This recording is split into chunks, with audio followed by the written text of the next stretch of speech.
Okay, so today I'm going to continue my little exciting unboxing series that I've been doing. So let me recap on what I've unboxed so far and wasted money on so far. But again, a lot of these are one-time purchases that I may use a lot, although let's look at the three and how much I've used them. So what I'm using right now in my hand, or well, actually, let's go in order. So the first thing I unboxed was the camera that we're using right now, that we're looking at the ChessUp with. Right, so that camera was like $500, and it was obviously Sony ZV-1F, so I've only used that for the unboxings because, of course, I don't do face cam. But whatever, anytime I do something requiring a webcam, right, or a camera of any kind, I can use that. So that'll be like semi-used, right? Again, I've used it. This is the fourth time I guess I've used it. Or no, even the third time, because the first time I had to unbox that very camera, so I couldn't use it because I was using my Walmart crappy webcam $40 thing to show the unboxing of that camera because I can't use the camera as I'm unboxing it. So that was the first thing, right? Then the second thing is what I'm holding right now, which is my Rode Wireless Go 3. I can show it, I suppose. And that wasn't really an unboxing, but it was me just sort of showing it and doing a little review of it because I had already been using it for a little bit, like a couple weeks or maybe a couple months. I can't even remember now when I got it. But I had been using that on and off, and I'm even using it now. So it's convenient, it's wireless, it's decent. That was like $300. It's like the one that you see content creators use, and they always shove the little fluff thing in your face, right? The look of that fluff is very iconic, I feel like. So that was the second thing, and that's very worth it because I'm using that like all the time now. Even for my normal streams when I'm not doing this, just anything, I've been using this all the time pretty much. Except when I guess I do on console because that it's easier with a kind of setup mic. I use the Shure MV7 that I've had for a couple years for those, but everything else I've been using this. It's convenient. You can kind of clip it on too, but I don't really like doing that either. I rather kind of like holding it, which is only useful in games like chess or Clash Royale or something, where you know you only need like one hand to play with. Of course, not the first time I said that, but no, of course, not that I normally use one hand for other reasons, haha. But no, the point, the point. A lot of games that I have played only require that, or like one button, single input, casual clicker, kind of mobile style game, like PvZ hard mode. Oh, it's so hard, but it just one button input, just the mouse, just the left click. So chess is like that. Also, card games, Hearthstone, Magic the Gathering, Pokemon, Clash Royale, anything like the PvZ Heroes. Right, they're single button input games. That doesn't mean they're bad or they can't be complex, but yeah, speaking of chess, is what we're going to be looking at today. I won't necessarily even play on it, although I might, but I mostly just want to unbox it and show it. So, again, the first unboxing was the camera so that we can use it to do other unboxings. Then the second was the Rode mic that I'm using currently right now. And then the third one was the iPhone 16 Max Pro, actually, which again, that may be a waste of money. I've tried to do like mobile streams on there, like either where I play games on there, show off the screen or something, or I am like driving and I just try to do it, but it's super inconvenient and it doesn't seem to really work well. Like it crashes so much and I don't understand why. Because again, I always see people, especially on YouTube, streaming from their phone and it's fine. Like they're out in public or they're driving. I don't know what special internet plan they would need to have on there. Like on Wi-Fi, you'd expect, okay, it's one thing, but on mobile data, right, it keeps crashing, and I don't know why it can't handle that because it's not even like I'm really doing anything on there. I'm just driving and I'm just talking, so I'm just doing like a just chatting stream, right, and just showing the screen, I guess. But it's not even like I'm playing a game or doing something that would be too exhaustive. So yeah, the camera I've used only a little bit because for these unboxings, the mic I've used quite a bit, so that's not a complete waste. The iPhone I've at least tried to use. I'm not using it as like my normal phone. I still have my little cheap Android that I use for an actual phone purposes.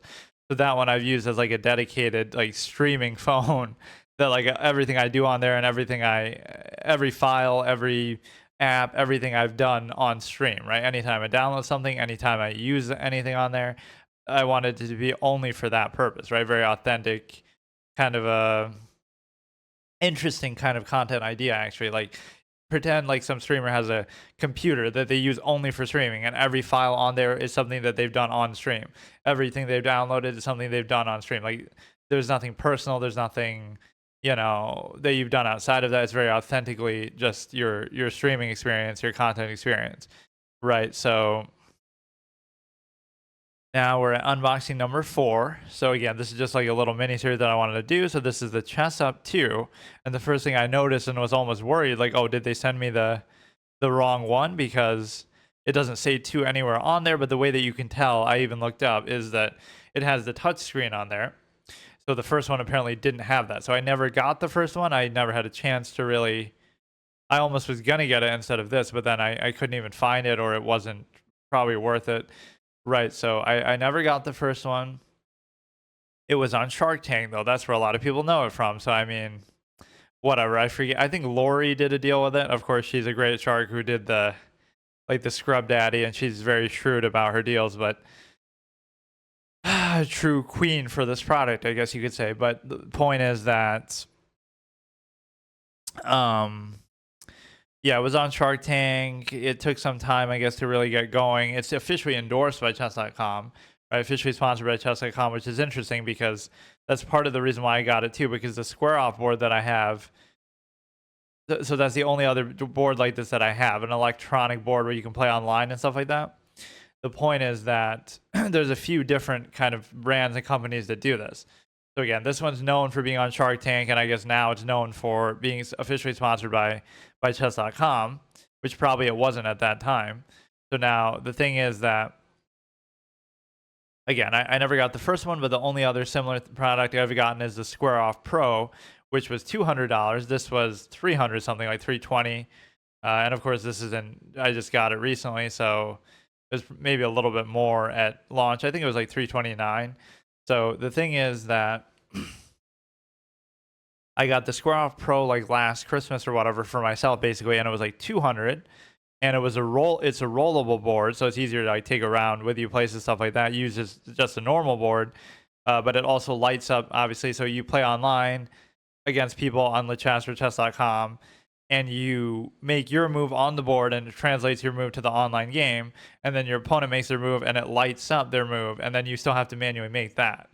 Right, now the higher level of that would be, which this doesn't have either, right? This doesn't have the feature that I'm about to explain, which is where it's like the chess nut, and that's like $800. The chess nut Evo or whatever it was.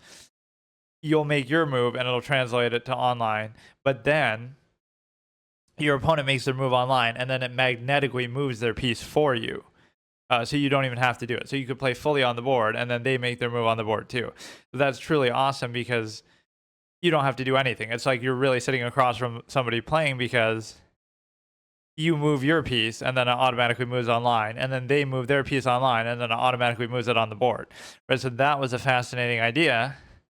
Maybe next year we'll get that and keep wasting money on these things we barely use.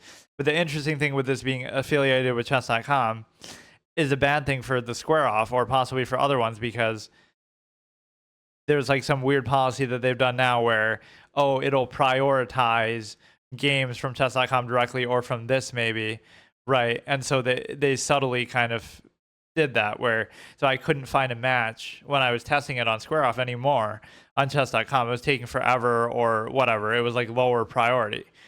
So they somehow, in a way that's super dirty almost and disingenuous, because whatever, right? So they're trying to monopolize the play. First, they want to monopolize the sites in general, but now even when you have this, like, because this is officially sponsored, they're trying to stop those other products from getting in, from finding matches on there. So if you use the Squareoff, you might only be able to find matches on the chess now, or you'll be like lower priority, which is stupid, right? That really is annoying.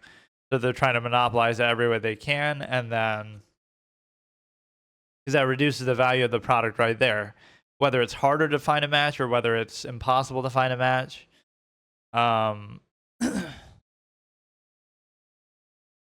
So yeah, I didn't look at the first one of this. The main edition, again, I guess is just a touchscreen that you can queue up from on there. So I guess the idea is you don't need an app or anything. You could just use it directly from there, which is very convenient. Or even like that's what I wanted on the Squareoff board, was it doesn't have a clock.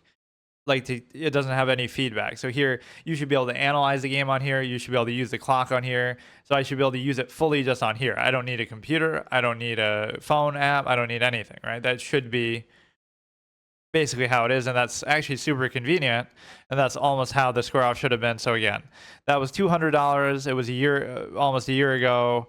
It's a rollable board. You can take it with you, probably easier than this one, and it does the function of being able to play online. So for the most part, that one isn't a bad product, right? I don't regret it, but whatever. It was, maybe I haven't used it that much. I did a couple streams with it, and that's about it. Like, I haven't used it for outside of that at all, but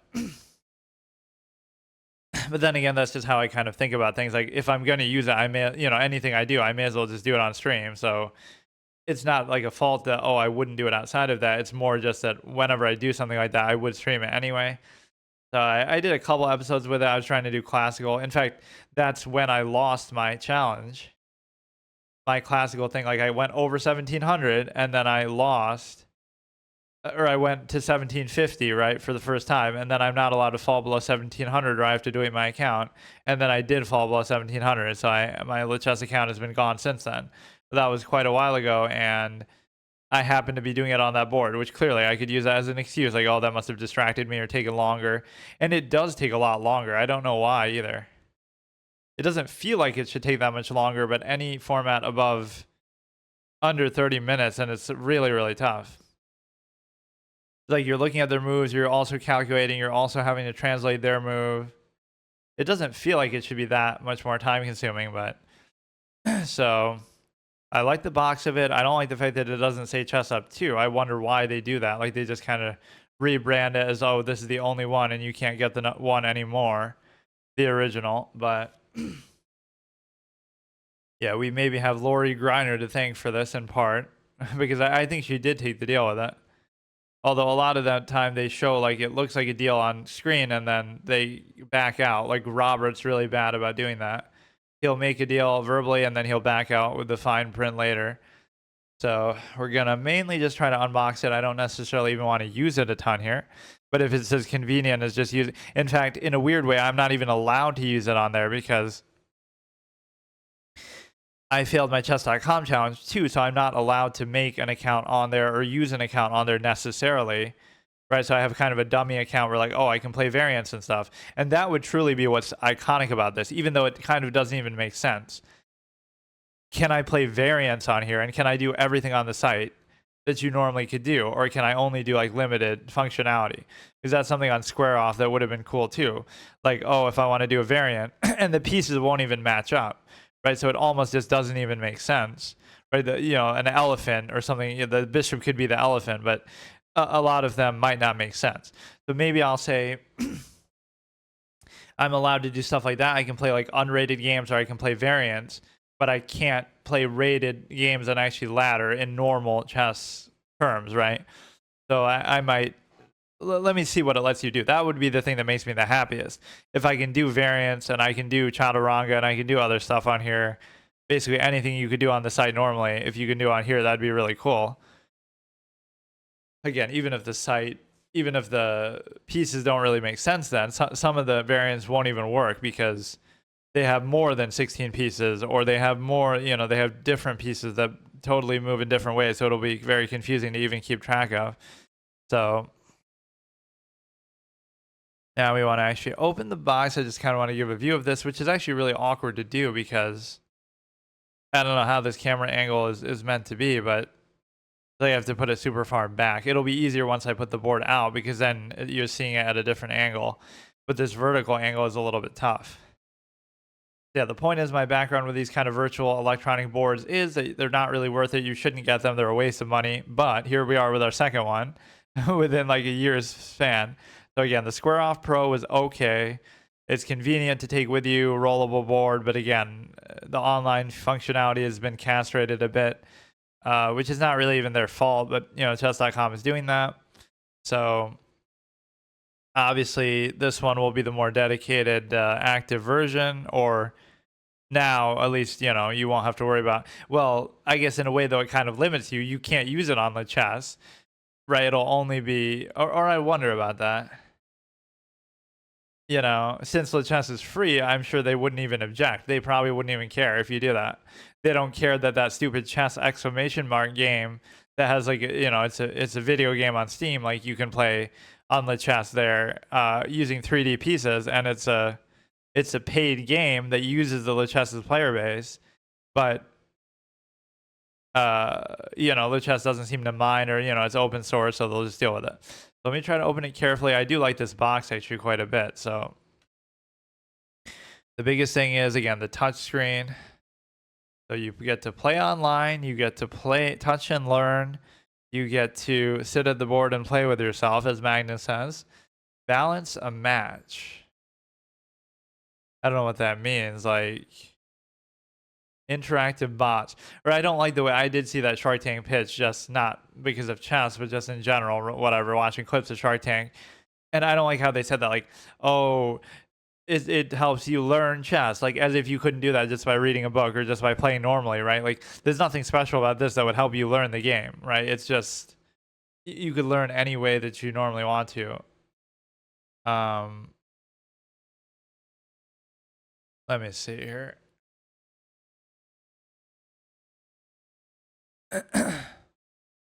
I want to open it carefully. I don't want to damage it, so give me a second.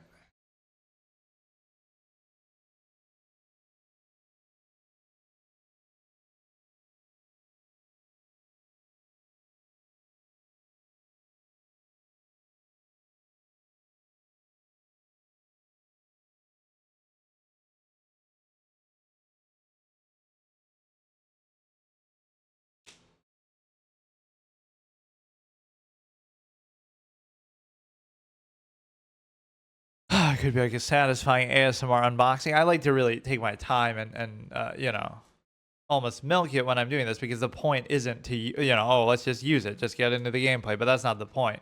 Right? The point of this whole elaborate thing is we're trying to unbox it and really show that. I'm not as concerned about the use of it right now, although I guess I may as well if it's easy to do. Or sometimes with stuff like this, it's annoying because you have to charge it, right? So you won't be able to immediately use it. Or you probably can't even hear this because I'm holding the mic, and so you won't hear it from the thing itself. All this plastic sound. Yeah, ultimately my verdict on most of the stuff that I do, the only thing I'd really say is worth it is the mic, because it is convenient and you can become a podcaster and you can do whatever, ask people questions on the street or dumb stuff like that. So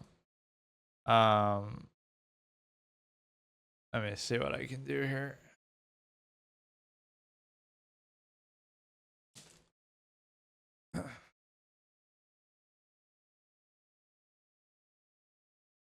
Let's show you every step in arduous detail, but I don't really like the way this is going. Hang on.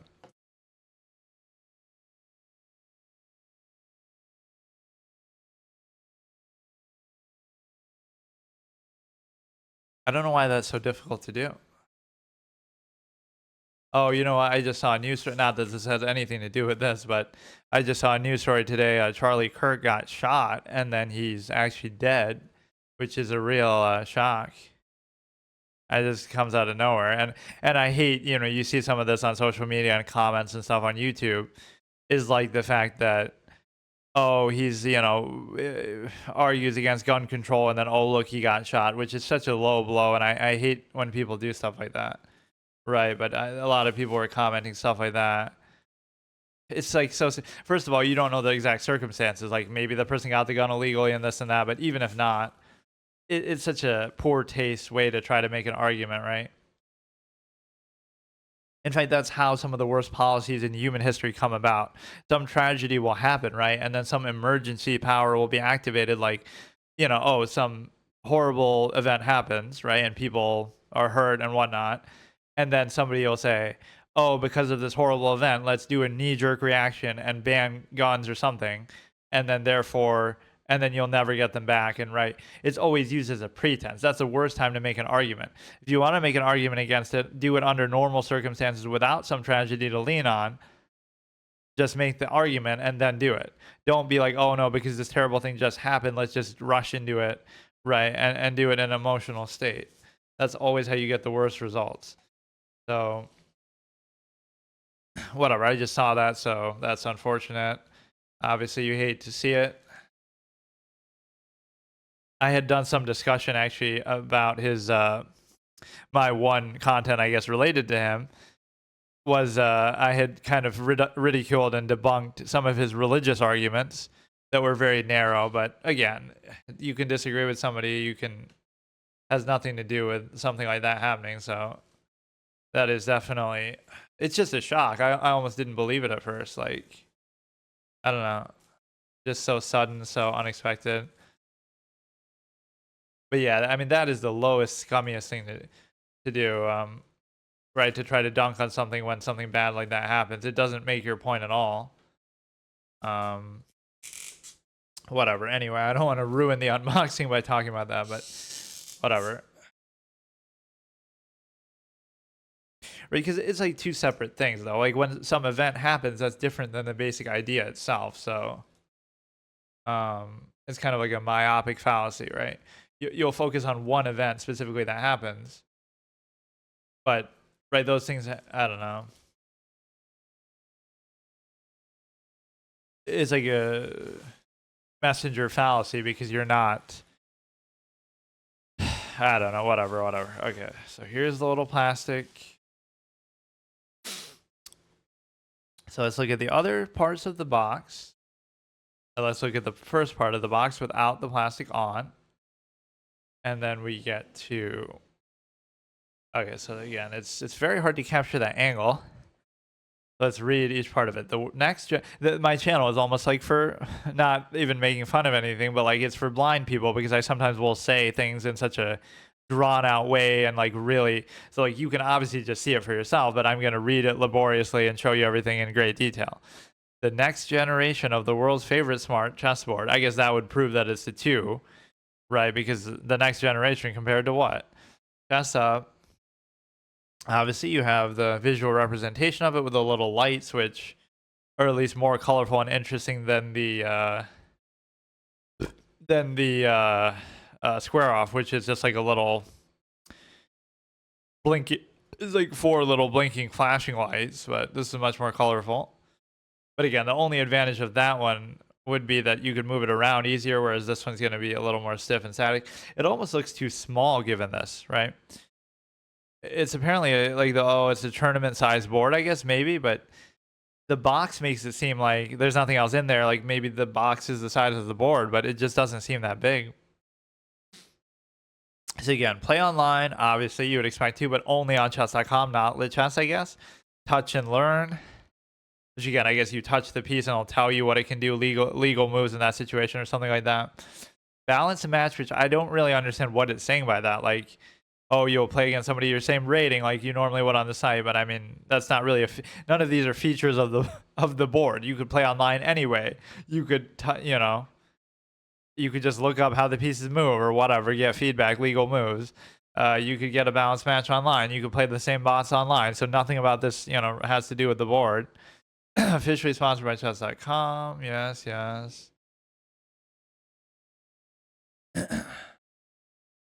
So we look at the side. Oh man, it's really hard to capture this angle, I swear. Look like it's hitting the wall. Like really, how are you supposed to do this with anything else in general? Okay, so ChessUp. And then you have the picture, you have play online. Okay, you have the same little things there. I wonder if like the barcode could dox you. Like you could trace that's a funny idea. You could trace back the barcode to like where you bought it and who bought it and find out who I am based on that. Like you probably could too somehow. Like I don't care, but I do want to show this thing still, but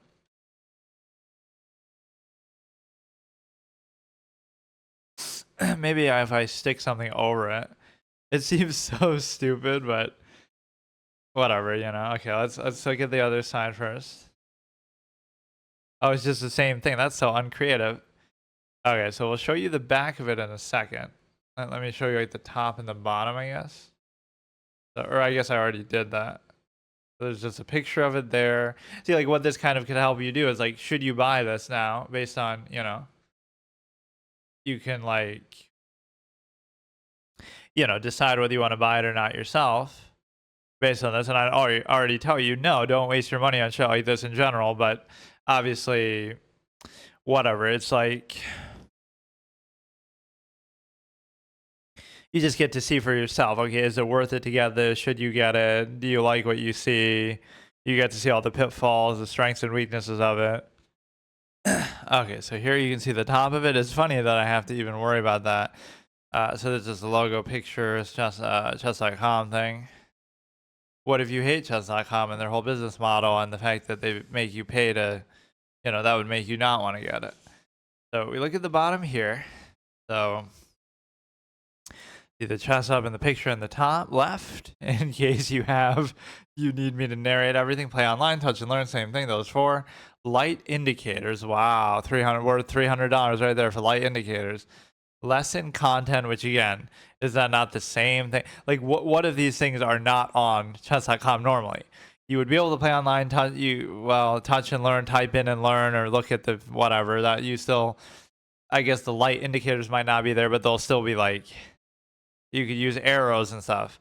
Lesson content could be on there. Color touchscreen, which that feature is cool, right? That's the one thing that sets it apart maybe from other boards like this. Not only is it touchscreen, but it's also, you can just queue up. You don't need any other app or something. Piece recognition, which obviously, what good would it be without that? Like, what a great feature. It recognizes what you're doing on the board. Wow. Built-in Wi-Fi, which that I don't understand. How could it?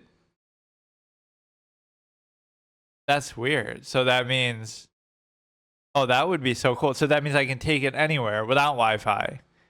And I could, that would be, well, no, but I'm sure they'll have their own signal and reception. Like, that's weird though. Okay, that's something I didn't even know about.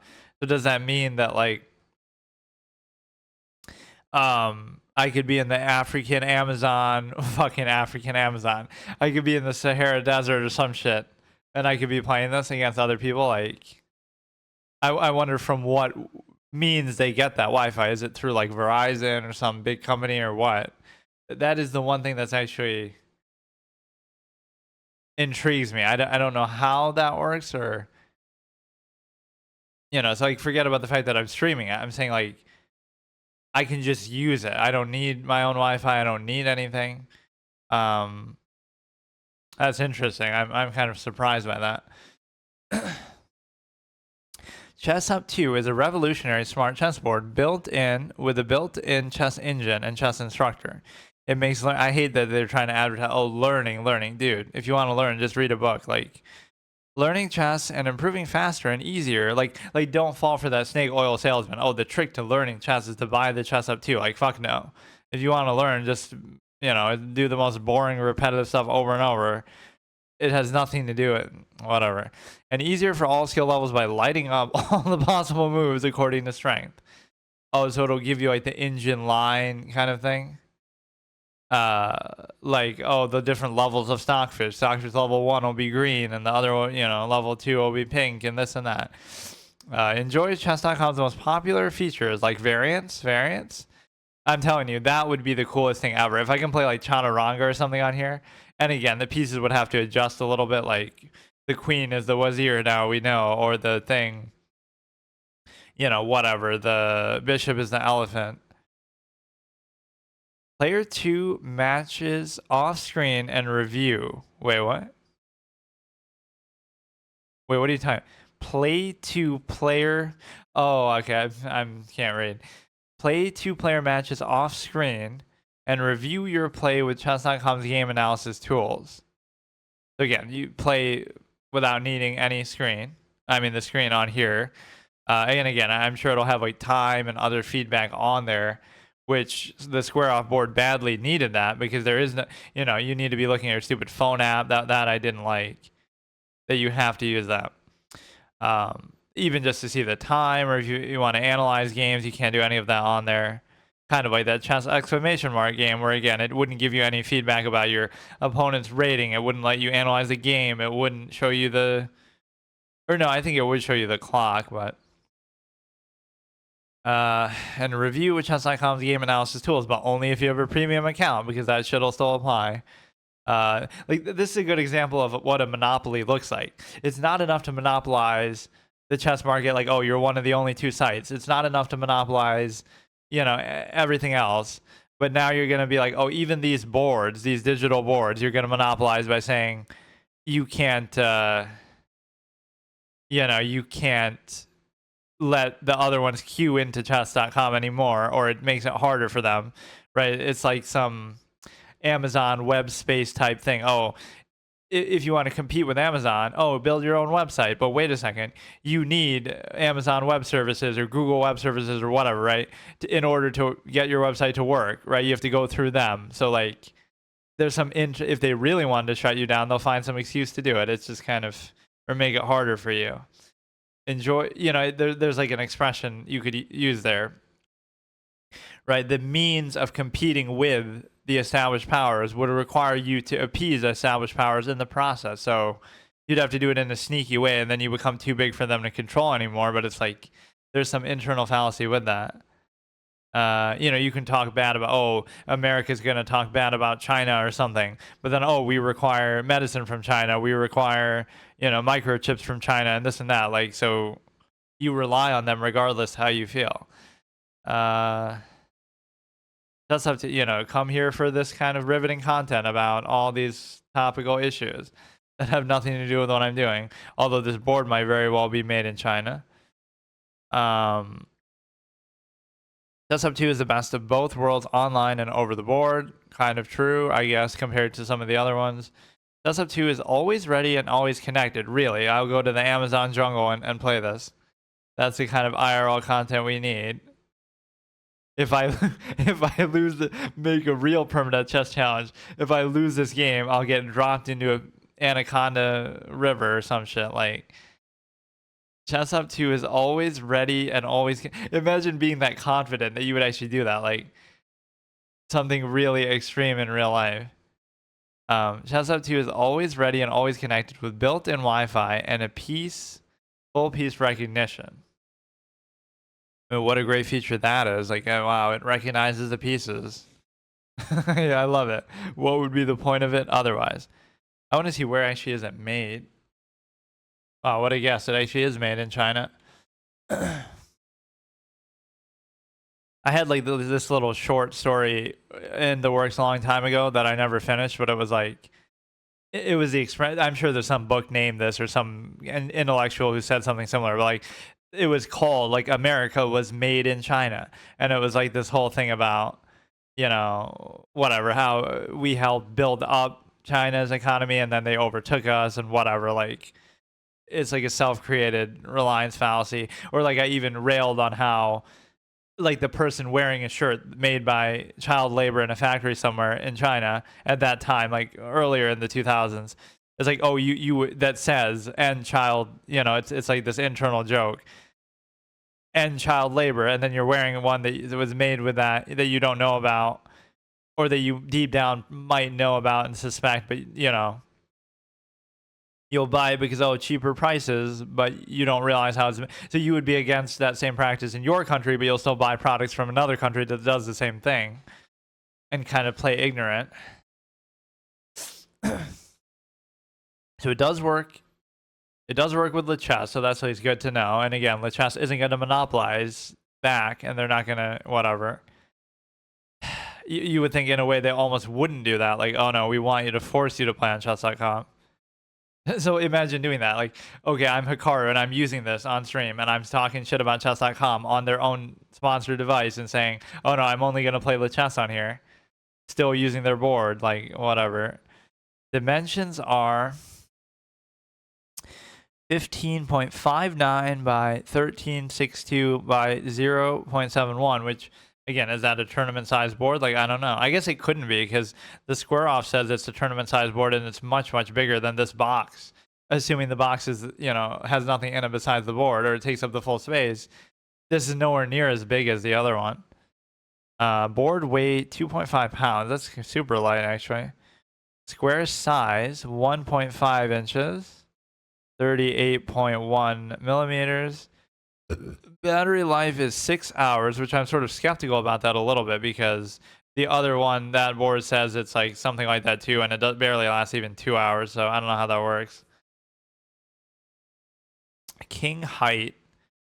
Why are you going by the king? I guess it's the tallest piece probably, but why not the queen?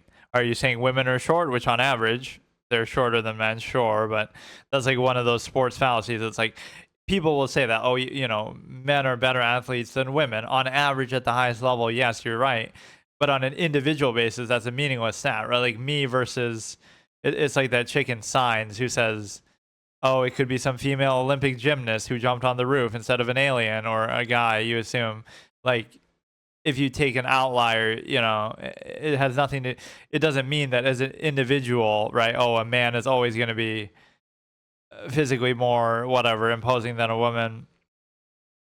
And again, take you back to the whole, that's one of my favorite things that I was ridiculed for in the past, like 10 years ago. I guess more like 12 years ago now. I had said that obviously stuff, not just chess, but chess in particular, shouldn't have the special titles and the special format for women because there's no physical advantage or anything like that. And I was kind of ridiculed and called anti-woman, whatever, at the time. But now it's become a trendy take. So I just love that. That's why I came back to streaming, so that stuff like this can be on video and I can show how utterly stupid people are. Because I have a tendency to be ahead of the curve on stuff like that.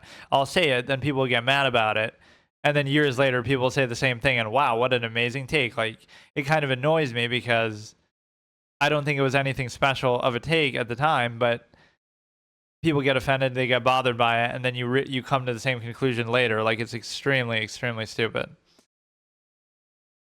So the bottom there just said made in China, Bright Labs 2 or something, or ChessUp 2 by Bright Labs. This is the only part where it acknowledges it's actually ChessUp 2. Right, otherwise it just says ChessUp, period. If they're trying to hide the fact somehow or not make you think they needed to make a second version of it.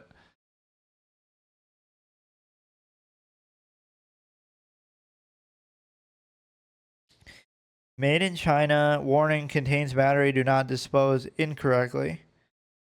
Why does it say like that? Do not dispose incorrectly. Why not just say make sure you dispose correctly? Patent, Bright Labs patent. I don't know what about it is really patented because again, there's so many other boards that do basically the same thing. They certainly don't have a patent over the magnetic technology that would move the piece by itself because that would be extremely, that'd be the one feature that this is still missing, right? Maybe with the ChessUp 3, like where your opponent's piece will move magnetically on its own or at least has the option to do that. Again, ChessUp 2 by Bright Labs, made in China, contains FCC ID something, whatever, just like the battery type. Warning, choking hazard, small parts. Don't play if you're 0 to 3 years old, even though, right, there are some chess players who do that. What about that 1500 rated 3-year-old who's, whatever, Russian player who they made a big thing about in the media? Danger. Oh, so that you think is worth translating, but nothing else, huh? So download on the App Store, but again, I like how you probably don't need to do that. Interactive bot. Sometimes the best part of chess is the look on your opponent's face when they blunder a piece. ChessUp 2 has a library of well, then let me see the face of my opponent. Oh, you know, turn on their webcam and let me see who I'm beating normally. But no, you have to do it against the bot. Library of interactive bot characters that react to the game as you play them, each with their own personalities, which I did do the permadeath bot challenge too, where Anna Kremling's ghost or whatever, the Halloween themed Anna Kremling destroyed me, and I was shocked by it. I was even making fun, like, oh, she's like 1700 rated or something, which again is not even what she'd really be. She'd be way higher than that on there. But I'm saying, oh, she's not playing as good as a 1700 would on this site because they're jacked out. But then obviously I still lost. Which of these people would we even know? Are they showing like a car or somebody like that? I mean, you know, some of them are just fictional characters, but some of them are based on real people, which are often not very accurate to them. I could say, oh, I got to an end game against Ding Liren, only down like one pawn, which again, do you really think I could do that in real life? maybe if he was moving as fast as the bot does, which is instantly, I guess. So that's sort of implied time odds, but that's not really how it works. So this is the app. So like, I wonder what kind of phone do they choose to show this on? Right? Is it like some generic thing? But it looks like an iPhone, I guess. Use the optional ChessUp app to access interactive lesson content and powerful analysis tools. So what I like about that is the optional, right? The optional ChessUp app, which means you shouldn't need to use an app to play this at all. Or I'm surprised they don't just say use the chess.com app directly and somehow integrate it, because they're trying to fluff up their own site with the sponsorship and all that. So now, after all that detail, I like how thorough I am with that. Like, look how much ground we cover. So overall, it's an interesting box, I guess. And now we'll actually open it. And maybe next week we'll actually use it, because at the rate that we're going, how do we actually open it here?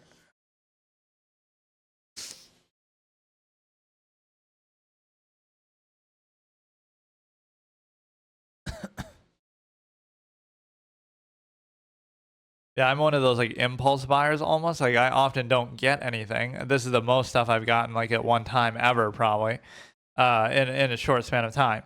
But like, I'm impulse in the sense like, oh, if I saw this in a store, or if I want, it's not even that if I saw it. I'm not like that kind of impulse buyer. I'm more like, one day I'll feel like, oh, I want this thing, and then I'd want to go to a store and just get it, right? But then I can't do that because everything is online now. So you do actually have to order it and then wait, and I hate doing that, and that almost is enough to change my mind.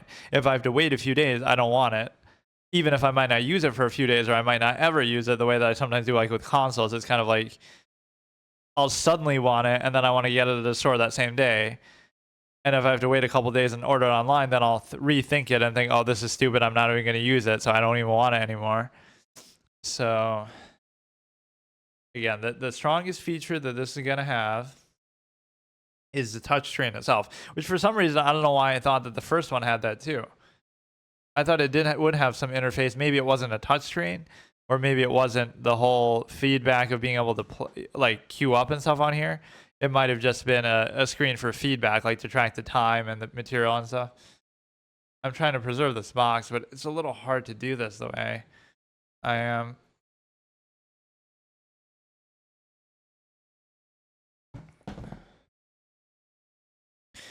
So you got that nice little foam in there. It already has some scratches. Is that because of the manner in which I open it, or is that actually just how it is? I don't know.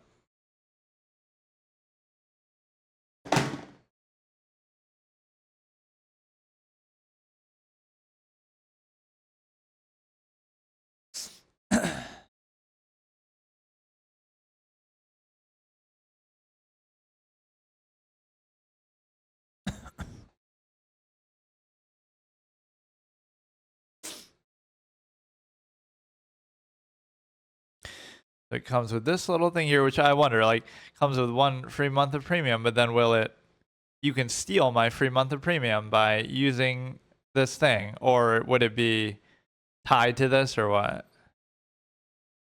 Like, it could just be a link to a generic thing that anybody could do at any time, or it could be something tied to the product itself. I'm not sure. I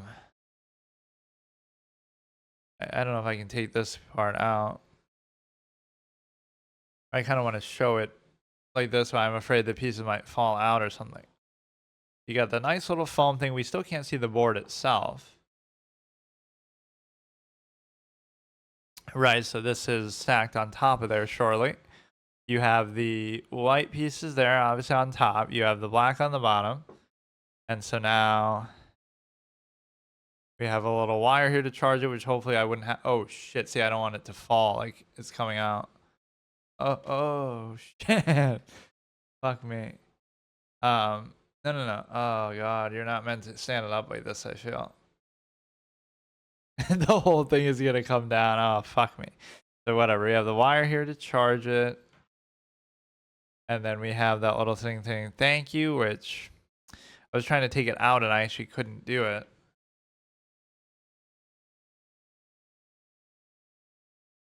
So let's see what this is here. Quick setup. Scan the QR code for easy instructions. I think it's kind of triggering me that I can't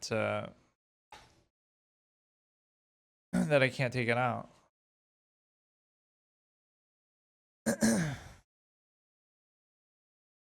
Alright, so here we give it a little lift, but I kind of want to show every step of what we're doing here. I like the overall presentation of it though, to be honest. So, yeah, and you lift up the foam with all the pieces on it and get triggered by that little piece of paper that I can't seem to take out. And here is the board itself. Have this little piece to pull on, a little foam thing at the bottom. Again, you can see the screen on the other side. I'm trying to take it out here. A little hard to do.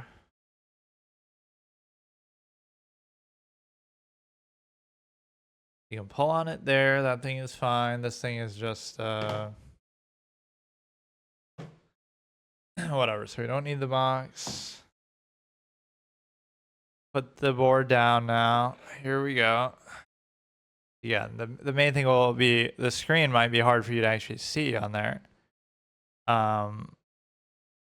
Especially, during games and whatnot. Like, I don't know what kind of visual feedback I can give you for it. So let's go ahead. We'll try to put the pieces out here. It's going to be hard to show all this stuff at once. But yeah, this is much, much smaller, which I don't know if that's a good thing or a bad thing. I mean, that was supposed to be like a tournament-sized board. So to the extent that that's relevant, I could show it. Or, I mean, obviously, this is clearly not a tournament-sized board. In some ways, it might actually be too small. But I don't mind it. I'm just saying, in general, it barely... Okay, so you might be able to see the screen a little better from here. Maybe I'll keep that on even. If the touchscreen still works. Between the cover of it and the glove that I'm wearing. Right, that clearly might be an issue. And again, I don't have to even use it here. But I might be tempted to. In fact, I don't know like where the power button or anything is for it. Hang on. Let's sort of analyze that part first. There's an on-off switch on the side here, and then room for the charger. It's like it feels like either I'm trolling or I'm acting like people are so dumb. Like, but no, it's not even that. It's like I'm assuming people don't have the product. So like the person watching this, like I'll upload it to YouTube obviously after and all this. The person watching this doesn't have this product. And so I'm showing it to them like that. It's not like, oh, you have it, so why do you need me to show you there's an on-off button? Because you don't have it. Right? That's the point. It still seems kind of dumb, but that always makes it make more sense to me as somebody who hasn't really done stuff like this in the past. And the way to really do this kind of content, even as scuffed as my setup and stuff might be, it would be like when something first comes out. Right? Like this has been out for at least a little bit. I don't know exactly when it came out.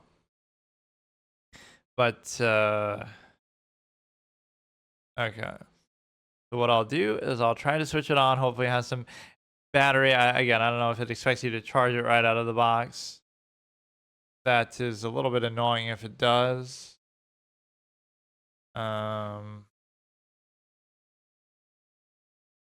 yeah, that's what's weird about the Squareoff thing too. It has magnets, part of the detection process, no doubt. But the reality is that it's not like it's going to magnetically move the pieces for your opponent the way that some of these boards do. So that would be the feature that actually I would have most wanted or been most intrigued by, because then you can really simulate. You can kind of see that screen, I guess. So look at all the beautiful colors. And this looks pretty much how it was on even the Shark Tank thing. Right, those colors I think are similar. It's a cool idea, but the thing with that screen is though there's no way to make this easier for you to see. If I put it the other way, it'll be on the other side, then you can't see it at all. If I put it at a different angle, oh, I know, I guess I could do that. I could put it at this angle facing like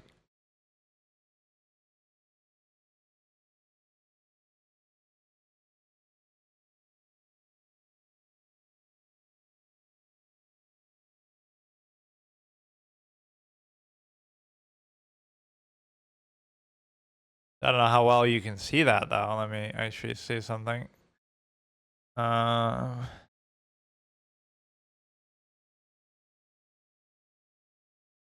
I I honestly don't know if you can barely even see that. It might have been better actually from the other angle. It's not like you really need to see it that much, but just for the basic feedback of like, okay, you get to this could be pretty fun. I'll definitely make a series out of using this just to validate the fact that there is like a psychological effect like that. Now I want to use it just because I spent money on it or I took the time to actually get it. It's kind of like when you subscribe to something like, oh, get a WoW subscription for the month. Now you feel like you have to play it because you subscribe for the month. Otherwise, it feels like that's a waste, right? Not like, oh, it's you just own it and you can just do it whenever you want. Then you don't feel any pressure. Okay, let's see here. What you can do now is you can try to do this. So it just says English. I really want to see better feedback. Hang on a second. Let me actually look at my own stream. Because like when I see it in OBS, it's too small for me to actually assess it properly. Can you actually see the screen? Because the main thing it's going to give you is just time. It's going to show you the time or material or some, whatever, maybe the name of the opponent. And again, that's the thing I'm most intrigued by actually is the built-in Wi-Fi. I have no idea how exactly that's going to make sense. I'm trying to think like besides, you like using your phone with your own plan or something. When does something like this normally it's like, oh, you get a PS5 and it has built-in Wi-Fi. Like since when is that a thing? You have to pay for PS Now or whatever. Yeah, I don't think the visual feedback on that screen is very good. Let me actually change it back to the other angle again and see if that's better.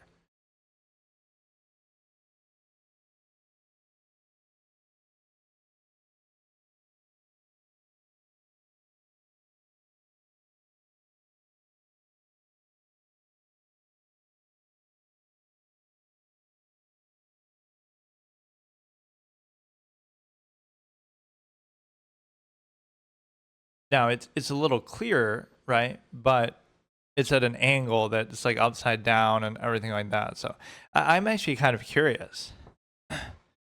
Maybe later I'll look at a video of somebody else doing this. Like, how would they show that? How would you show that part of it without?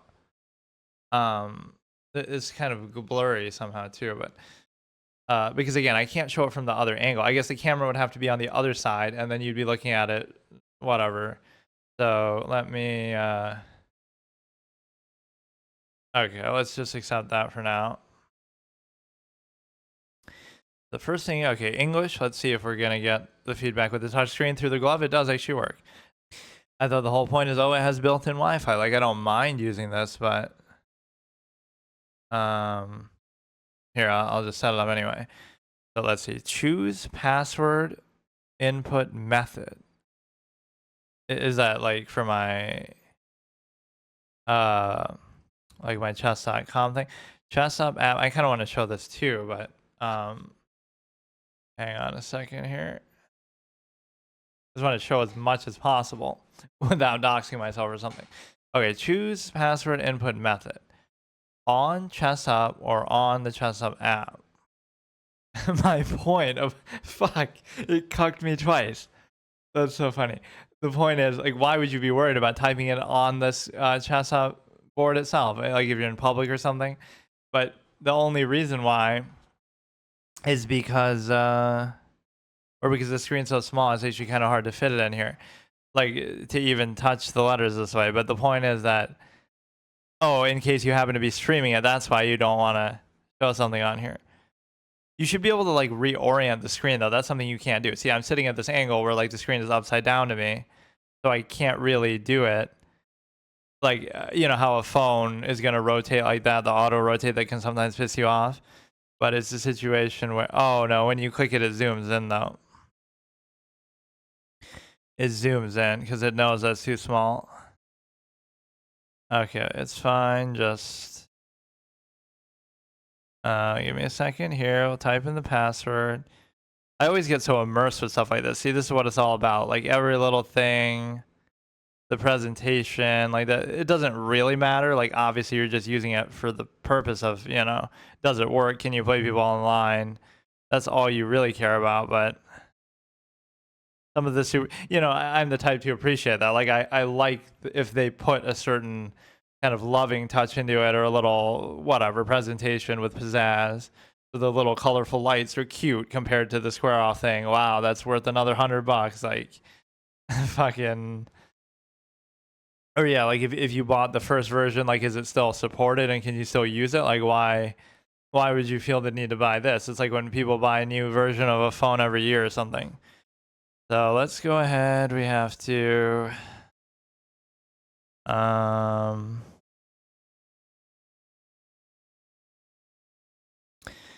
finish with this, even though it's saying built-in Wi-Fi. I'll have to test that later, but I guess for now I'll just use this. But I love the confidence in it saying that too. Like, oh, it works anywhere. Like, really? You want to put that to the test? Like, if I go to somewhere without cellular service, will it still work? Like, I don't know. Update ready. Okay, here we go. Let me go back to this.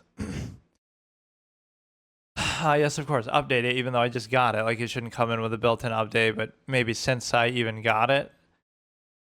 Update ready 4.1.2.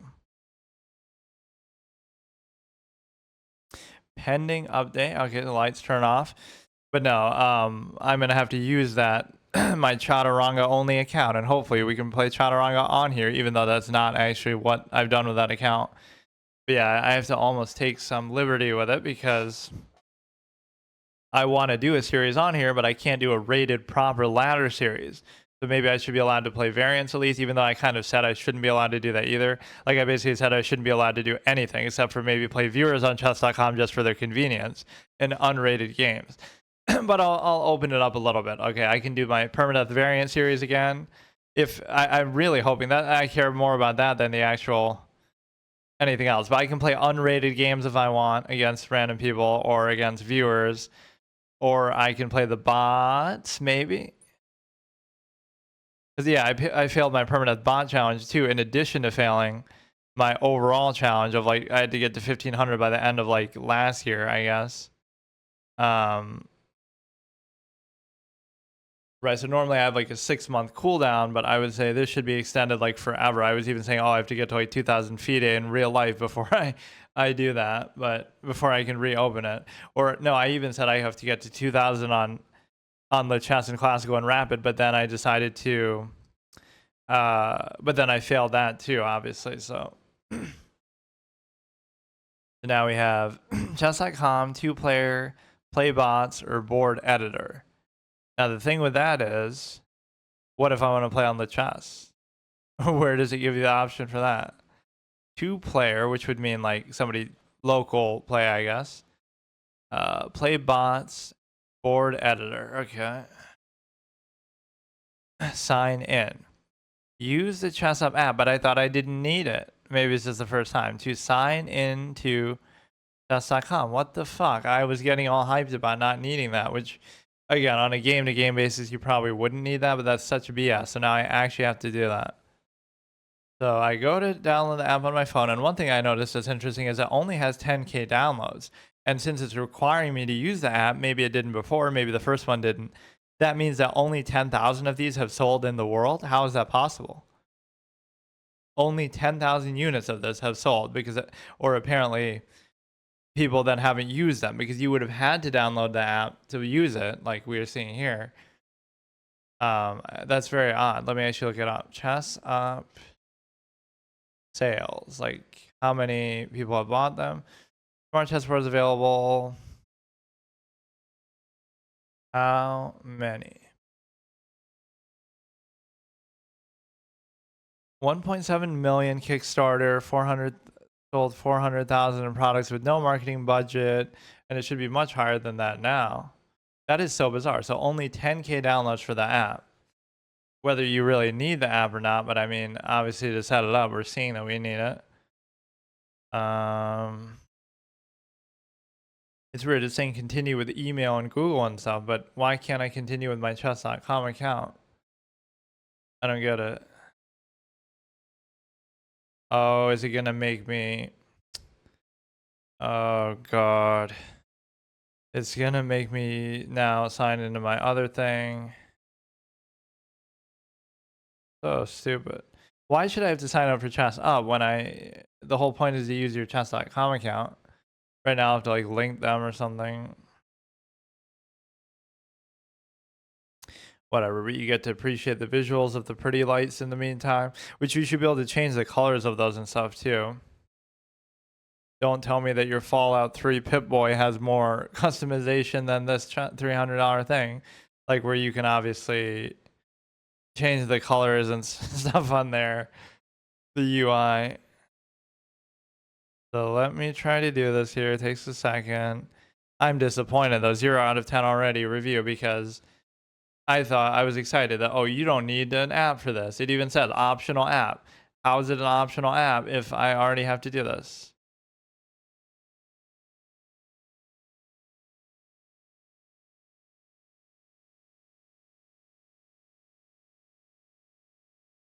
And then it's asking first and last name. I'm using in a way that's fake. That's going to be. But what is it doing? Why is it asking me all this shit, man? Choose what. How good are you? Choose what's your chess proficiency so that we can make learning experience better for you. I'll say above average, but not expert and not master. It says new to chess. Oh, wait, I want to see that again. Fuck. Fine. Connect to your relative position of devices. Oh, fuck. I wanted to see that in more detail. Permission request uses notifications. Why do I have to do any of this, man? Oh, here we go. Now we get to log in. We're going to do chaturanga only. I'm going to get banned for using a fake name. Remember me to remain signed. Oh my god. I actually kind of hate this that I have to use the app. I mean, this is so dumb. It might be a one-time thing, but I'm very unhappy that I was promised. Wait, what? I was promised that I wouldn't have to do this. It literally lies to you on the box then. That is optional. Honestly, I would give it a negative review just for that. I had to use the app to. Now I don't know my. Now I can't even log in anymore.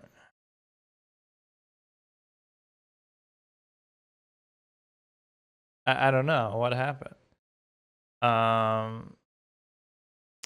Fuck, man. And what? I don't even know what email is tied to that or anything.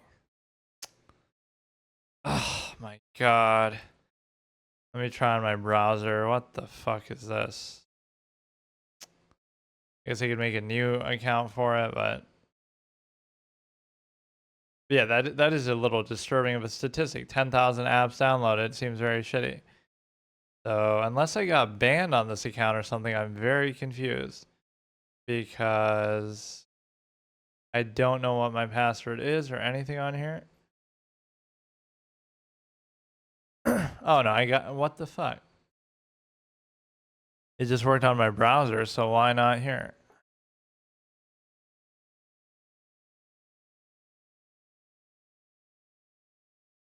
ChessUp user connected. App not required directly. Wait, what is going on? It even says in the app not required, even though as I'm doing it, because it says on the thing it's required. What am I experiencing right now? Oh my god. Way to just ruin it, man. Okay, there we go, there we go. And we have my sexy little profile picture from my, or what is that from? Oh, from my other original chess art. That was actually about a short story. Like a Space Jam and chess setting. Which there's actually a question that somebody asked Magnus about that. Not about my story, but about the same premise. Like, oh, if you had to choose one person or one opening to use against aliens, you're going to destroy the planet if we lose the chess game. Right? So in mine, it's more just like a tool to like, okay, let's test the intelligence of this species by using a game of their own creation and see if we can beat them at it. ChessUp would like to access your chess.com account, chaturanga only. And so that's fine. And so I like my whole chess series though. In retrospect, I played it in every possible way imaginable. I played it in Roblox. I played it in other, chess exclamation mark and chess ultra, and I played it on every site imaginable, including Chess Kid and all these others. See Red Hot Pawn, like every possible iteration, every possible gimmick, every possible format. Right, the square off thing, this thing, like a million different things, just to kind of show like how many gimmicks you have to hide the fact of actually being good at the game or doing anything actually substantial or instructive. Oh, wait a second, that's Alex Botez and Anna Kramling's and all their job because they try to subvert meritocracy as much as they can despite being at least slightly better, whatever, 2000 FIDE, fine, but not being grandmasters, not being world class, so they try to distract from it in every way they can with cult of personality, stimuli, acme, etc., etc. Right, so it's the same principle. I learned from the best. So it's saying signed in, and I don't understand because I just don't get it. Online mode, it's still saying that on the. But why?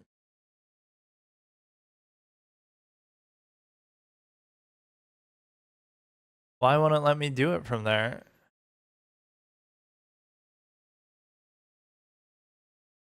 Oh, man. Stay signed in. Check. Remember me when I have to read it upside down, so it's a little goofier. I guess you can understand that because it's upside down for you too. When See, like, don't you admire? Let's take a second to appreciate. Don't you admire my rejection of cult of personality as somebody who is so into psychology? Because I want to show something that I'm doing, right? Not myself, or I want to show something of substance. Like, okay, I'm showing a product. I'm showing whatever, something that I'm using, something that I'm doing. Right. I want it to be substantial on its own, not necessarily like, oh, look at me, look at my face, let me, whatever. Please close the app, continue. Check, remember me when signing into chess.com. Okay. So now we can use it on there, except I have to use it upside down. And the biggest thing I want to test would be the fact of, oh, can I play variants or what all can I do on here? This is actually super uncomfortable because it is upside down, so I can't see anything. I feel like it won't actually let you do any of that. Yeah, all right. See, there's always something more like, oh, it's could be so good, but first of all, I'm not allowed to play rated games on this account, period, and just in general. I can play unrated games, I'll allow that. Otherwise, imagine that. No, I can't use this because I failed my permanent challenge, so I guess that's all we get to see. Haha. I haven't even set up the board yet, though. Maybe I could bring back my permanent bot challenge. Yeah, you know what? I'll be liberal with it. I'll be liberal, even though I failed every fucking challenge, even my, because I do that as like a secondary condition, right? I say like, okay, because like chess.com would be my main thing, like my main series. And then when I fail that, like I fail to get to a rating by a certain time or something, so I have to delete my account. And then I go to the chess as like a backup, as my exile. And I say like, okay, I have to reach a certain goal on the chess in order to re-unlock my chess.com account after a certain period of time. Like I still have to wait 6 months maybe. So within that 6 months, I have to get to like 1700 on in classical, and I did that. I got to 1700 in classical, and then I was able to reopen my chess.com account and do another challenge on there. And then I failed again, and now it's like, okay, now I have to get to 2000 on the chess, and then I failed there. So then I had to delete that too, and then now, whatever. So those are the things I could do. I could do my permanent bot challenge again, where I play every bot on there until I lose. And if I lose, I have to delete my account. But whatever, we can just do it as a standalone thing. Like, play every bot on there until I lose. Right, and then the series is over. And then I can also just play unrated games against either viewers or against random people. And then I can also try to do variants or something, which I don't think you can do. That'll be, and again, the ChessUp 3 probably fucking play a friend. Dragon is that? Wait, what? Dragon chess something. Oh, it's okay. I don't mean to actually do that. It's just showing you that's the only friend you have, which on this account I tried not to really add friends because I whatever. This account is like a dummy proxy thing that I don't really, I would say, oh, it's a secondary account, but I don't have an account anymore, so it doesn't matter. Right, I deleted my own original one. So again, play a friend, play bots, which this could be pretty fun. Although again, you're not going to get the feedback on. I'm not going to be able to see this very clearly, so that's the problem. Play versus, like, can you play all the same bots that you'd normally be able to play on there? Oh, this could be fun, actually. Yeah, I could try that again and redeem myself against the bootleg Anna Kremling. And I should do it under, like, classical time controls, basically, because otherwise then it feels unfair. Yeah, that we could do at some point. It almost feels like I should start by doing that just to test this thing out. Only thing is I'm trying to keep it visible for you, but then I can't see it either. That's one feature they should definitely have had. I should be able to reverse the orientation of the screen if I want. Right, so if I want it to be facing this way. Because at the angle that I'm at, it's impossible to actually do this. So thankfully I didn't have to charge it. The battery was working there. Let me set up the board. Maybe I'll play a bot just so I can get a hang of it. And it's not going to be fun, though, to do this because I can't see the... I'll have to put it in an angle where you can't see it then, like on the side here. I'll just have to read it upside down. So again, let me set up the board. I kind of want to show myself taking the pieces out of this thing because it's kind of cool with the foam and stuff, but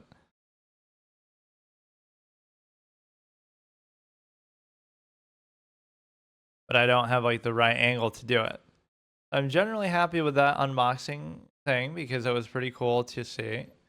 And it seems like a decent product so far, just again, visually and setup wise. Again, I'll have to test actually whether it works or how well it works from a perspective of registering the moves and whatnot. But from an aesthetic standpoint, I don't mind it. Again, we're going to put up the thing. Now, from the notation standpoint, I can barely see, but I'm going to assume this is black, or even as it was pictured, it was black. I don't want this thing to fall all over the place, but you have the Black Queen. That's actually a prank that people do. My beautiful Black Queen. Like, he'll go in the mall and say that, but he's not when, like, obviously a black woman is there, and it'll be somebody behind them holding a Black Queen. Like, that, the oddly specific way of that is pretty funny. Like, I don't know. It's so specific. So we got the Black Rook here.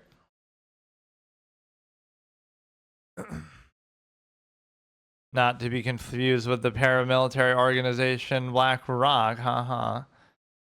Let's go here. At least it's detecting it, as the lights go off here.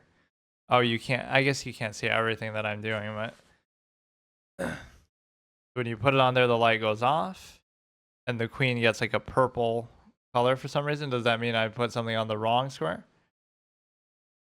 Fuck, this shows you I don't know. Well, the problem with these colors things is that they don't actually show the color of the square. Yeah, I'm above average. I don't know how to set up a board, by the way. You have the extra queen. Oh, I should show this is a mistake I make. I should show the pieces themselves in close proximity. So like you have the extra queen for promotion, which of course the Squareoff comes with that as well. But then that makes you wonder, what about anything else? You assume if you promote like to a knight or something that the knight's been captured by that point, but what if it hasn't been? What if you have two knights and you want to capture to promote to a third knight? How do you do that? Or what it buy some extra pieces, I guess? Or what if you have multiple queens, right? You have a queen and then you promote to two more queens, right? If you want to BM people or if that circumstance happens to occur. So again, we have the queen here, extra queen. Then we have, again, this is a black pawn. These pieces are, I can't even tell really what they are, but the material of the Squareoff ones was okay, but it wasn't anything special. But those pieces are huge, and again, that board is huge. This is the knight, the worst piece in the game, obviously. Because at least the knight has the upside of. Here's the bishop, much better than the knight objectively. Here is the king, who is apparently the tallest piece that they had to signify on the back of the box here. And here is the rook. I feel like it kind of blends in with my glove, so it maybe messes it up a bit. But yeah, like, can I do 960 on here or something too? Because, you know, even as I'm saying variant this, variant that, it's amazing that they wouldn't have thought of that, though. Maybe not every variant, because again, some of them might not work for that, but, or, you know, if I'm playing a game on chess.com, it should just transpose it onto here anyway. Like, I could just manually do that. I could be, you know, people do that where I could just be playing a game and using a real board and just doing it, right? That's the one series I kind of forgot that I did.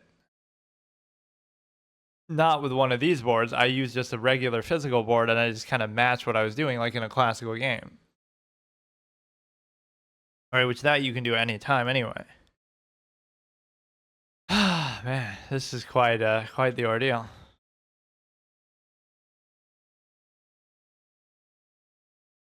Now we look at the beautiful white queen. And Anya Taylor-Joy isn't even here. Haha, Queen's Gambit reference, but whatever. You could just say that with anybody, but my 3 photogenic faces prognostication, like Emmy Rossum from Shameless, or Allison Williams from Megan and whatever, Get Out, and Anya Taylor-Joy, like the 3, just from a model scout perspective or something like that. Not even a Stimuli Acme thing, just they have like very photogenic faces, I feel like. So you get the white pawn here. And then you get the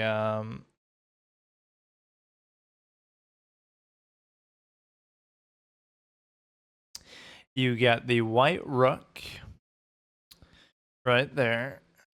Teaching you how to set up a board. Wow, so instructive. Like, you would really need, like, how do the lights help you here? The lights not only don't help you set up the board, they actually hurt, because even if you know somewhat, oh, I guess, oh, I'm stupid. There's like a darker tint to the squares that are supposed to be black, but I was gonna say it blocks the fact of the color of the square, that you can't actually see it. That's how dumb I am. I didn't realize, oh, it's a darker tint, so that's supposed to indicate that it's black. Which, again, that could be extremely confusing to people who aren't familiar with the game. Like, even I, being an expert, clearly, I didn't realize that at first. Okay, so look at the beautiful white knight. Average Reddit user, am I right?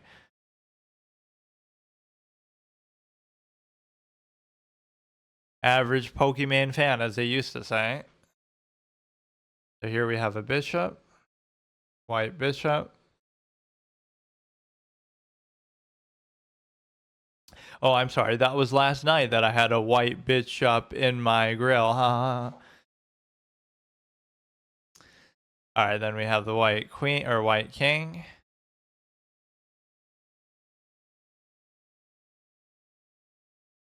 Fuck. Am I trolling, or do I really not know? Obviously, the whole way to remember it is the queen goes on the same color that it is. And again, I love those little Spanish teacher type things that I use to learn. Like, I have all these like things that I came up with that are supposed to be really easy ways to remember the notation and stuff. Like, y is 1. 1A is on the queen side white rook. Why? Because 1 comes first, and obviously white goes first, and then A is on the queen side because A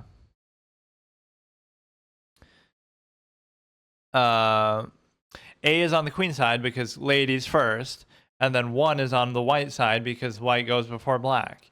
So from that alone, you can know notation, because you have 1A is going to be the queen side white rook based on that. And I had a couple other little tricks to remember, but that's all you need to know, right? Ladies first, which means, again, A is going to come first, and it's going to be on the queen side. And then 1, white goes first, so of course white is going to be 1, and black is going to be 8.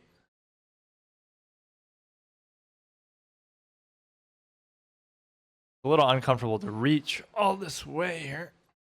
But that's okay. We're only going to be playing classical games anyway. We'll get a physical workout from actually doing this, from playing a board game, which again, in real life, over the board classical type stuff, people really do burn a lot of calories by using their brain so much and by whatever, some of the arduous stuff, or even, you know, moving the pieces quickly in bullet and stuff can be a whole physical challenge for sure. Oh, so what what piece didn't I show you? I showed you the bishop because I made that stupid joke. I show you the king, and I show you the. You know what's funny actually? I was playing Magic the Gathering, right? And I try to put. It's a great hypocrisy, I guess, too, right? I try to put white in my tags. I have a clip of this. See, this is the whole beauty of I get to show stupid moments like this. I try to put white in my tags. I put all the colors in Magic the Gathering in my tag. So I'm going to be using all these different colors of my deck, right? So I put red, I put green, I put blue, I put black, and then I go to put white and it doesn't let me. It doesn't let me put white. It lets me put black, but it doesn't let me put white. Because, oh, it could be like, oh, you're referring to like white as a race, as if even that would be a bad thing. Like, okay. So you could, you know, pretend you're doing it for that reason. You're putting white in the tags to show that you're a white person. Not that it really matters, but okay. Just like you could put black to say you're black, like, or whatever, anything else. You could put male in there, you could put female in there, right? Whatever you want. So again, assuming there's something wrong with that, like, okay, so you are putting it because you're white, doesn't mean that you're saying anything about that. You just happen to be it. If you want to put that, fine. But no, it's like, but no, it's not even that. You're using white cards in a game, or like, oh, I'm playing Final Fantasy and I'm playing as a white mage. So I could put it as 2 words, white and then mage. Like, or again, I could put it in chess. I'm playing as white pieces, or I'm playing as black pieces. Like, dude. So no, Twitch didn't allow me to put the word white in there. Even though I'm playing Magic the Gathering, even though I could be using a white deck and white cards, like, and again, even assuming it was okay to say that the person streaming is white, not that you have to say that, but if you want to, fine. Like, okay, why is it okay to say black but not white? So again, we show that, we show the queen, maybe show them from the top a bit more. Show the little knight, the little pawn. They seem okay, but again, the pieces are small and the board is extremely small, which for convenience sake, I don't mind, but I want to test all the. I'll put that claim to the test. I want to test all the places in the world that you can use this at with the built-in Wi-Fi.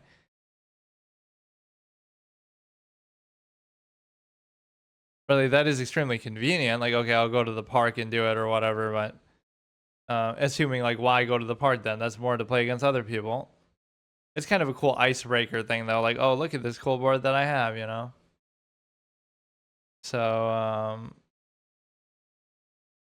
the thing is, people would be intimidated by that prospect. They're like, oh, that must mean you're good, or it must mean you're like one of these big people, but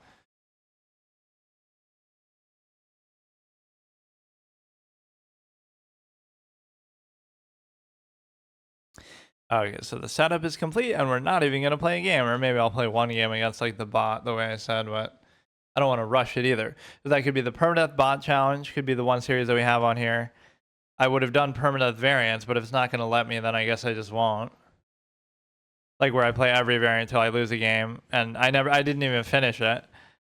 That's a series that never even ended because there were just so many, which I love. There were so many variants on there that I couldn't even get through all of them.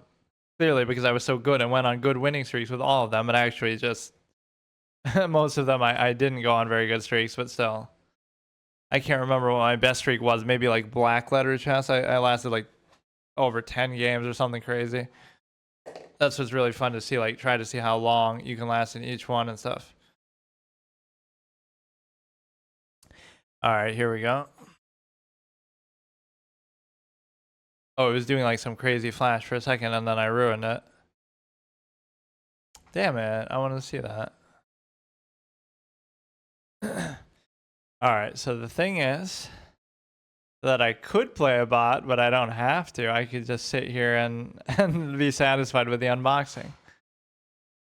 So I'll say the setup was relatively easy and comfortable and painless. Having to use the app though to log in was still really annoying because there's a few things I want to see, right? I want to see the built-in Wi-Fi, which I guess I'll be probably too lazy to even do, and I almost don't even care right now. But I also want to see like chess. What if I want to play on chess, right? How do you even do that? There's no actual feedback for it.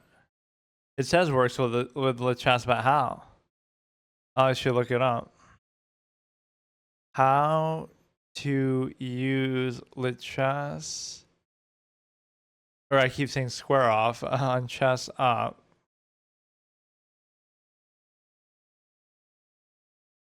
To use ChessUp with chess, you must connect your ChessUp board to the chess. Oh, you probably do it from the mobile app, right? Of course. That'd be a good way to kind of encourage people to play on chess.com is the fact that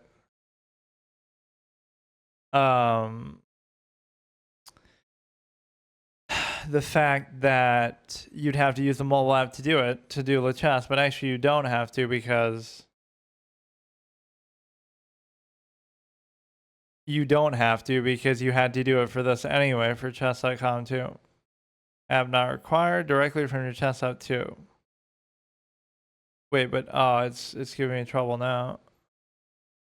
Like, what if I queue up to a variant game from in there, and then like, oh, I want to play 960 or something.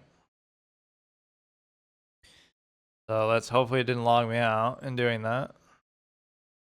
And in a way, why does it even matter? Like, okay, just let me play as a guest then. I don't need an account even to do this.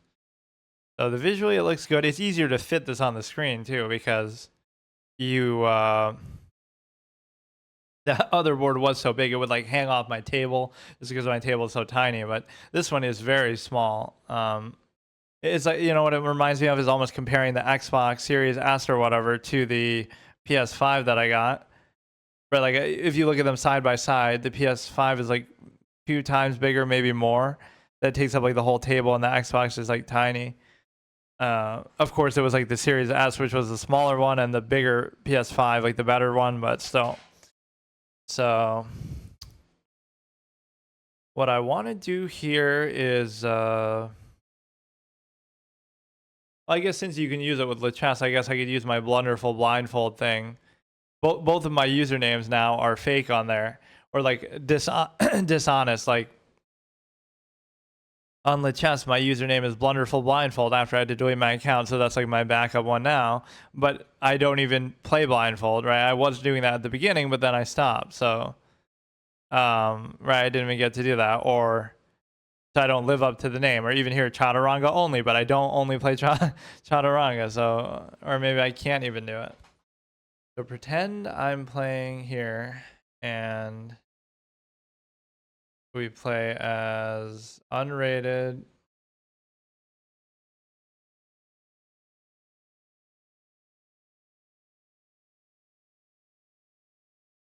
Wait, why can't I choose a different? So only when it's rated I can choose the time format? What the fuck does that mean? No, that's stupid. Why would you limit that?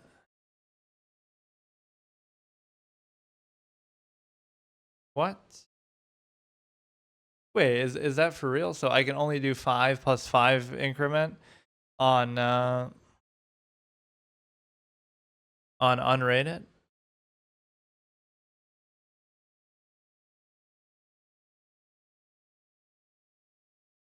Or maybe I can just change it and then not do it. Like, let's say we do a 10-minute. Yeah. Oh, you change that, but then you don't have to actually. Oh, okay. So 10-minute you would think should be cute. But the simple reality is that, okay, so the few things I want to test is I could set it up with chess later. I could do that at a different time. I could set it up, try to use it with the Wi-Fi, the built-in Wi-Fi, just to kind of see how that is. And then I could also do something else along the lines of trying to do variants, which I'm actually quite intrigued to test right now because I just want to see if they work. I'm very, very like, okay, I'll queue up for one on my thing and then see if it recognizes it from the perspective that so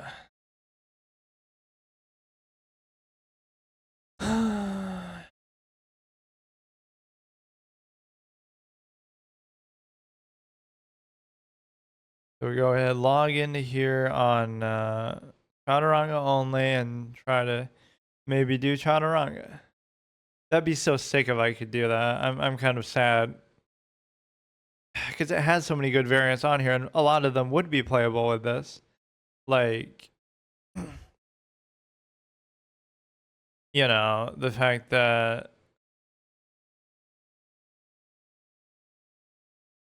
how do you even do it? I don't even remember now. 4-player and variants. Like, let's try. Again, a lot of them wouldn't even work, but like 960 should work.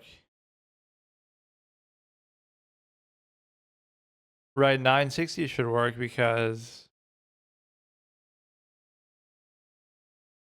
let's just see if it recognizes it.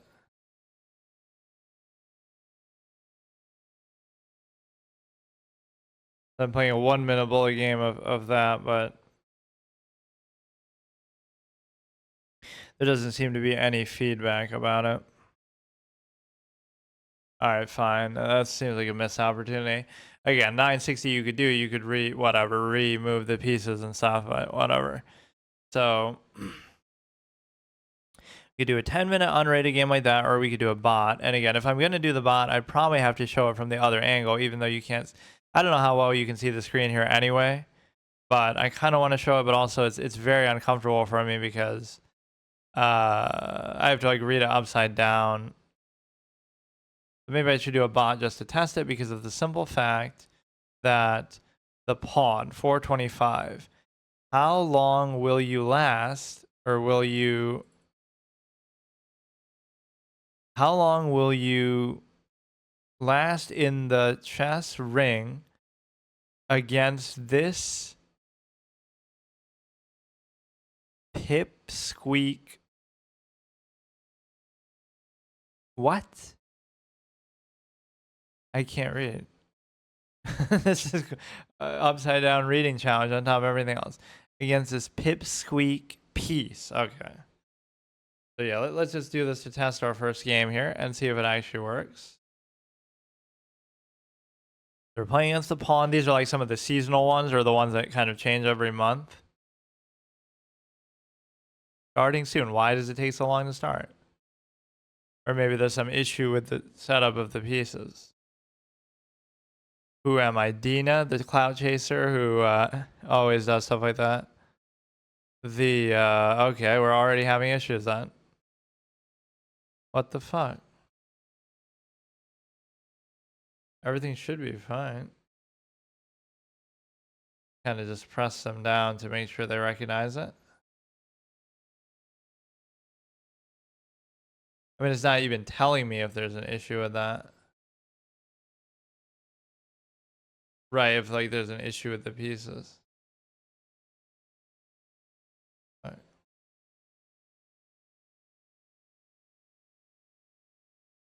So yeah, the color of the thing is still there, but all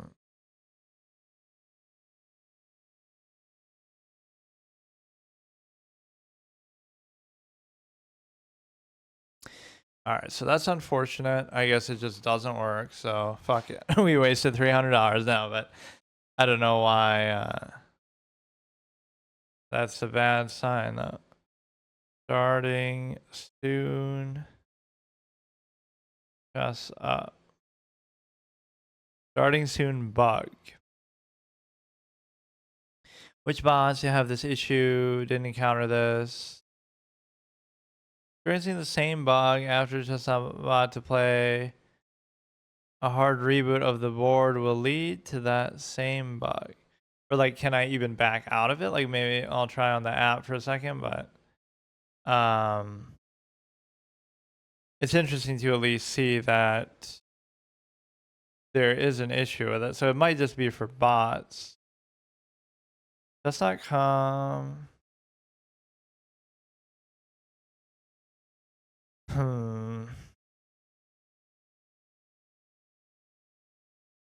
App not required. That's unfortunate. So now am I gonna damage it by doing this? Right, by turning it on and off like that? I guess probably not, like when it's in the middle of something.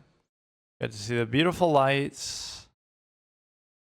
It feels, you know what, it's sort of light though still on. As much as I praise the screen and the presence of it, there should be all kind of weird options like, oh, let me change the color of those lights to other whatever I want, or let me mess with stuff like that. I don't know. Oh, maybe board editor would be exactly that, but I thought board editor is just positionally, you know. And so the problem is that it's going to probably keep doing that.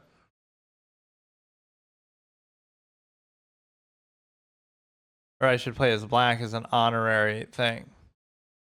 Oh god, man. Why the fuck? That's so ridiculous. I guess we already broke it. Or I can't wait even 5 seconds. Let me try to play against an opponent online then. We'll do... I can't do like a 5-minute game because we'd have to at least do a 10-minute game. Or should I keep trying bots until one of them works? Oh, I'm actually going to damage it. Probably by doing this. The knight. Hop into the...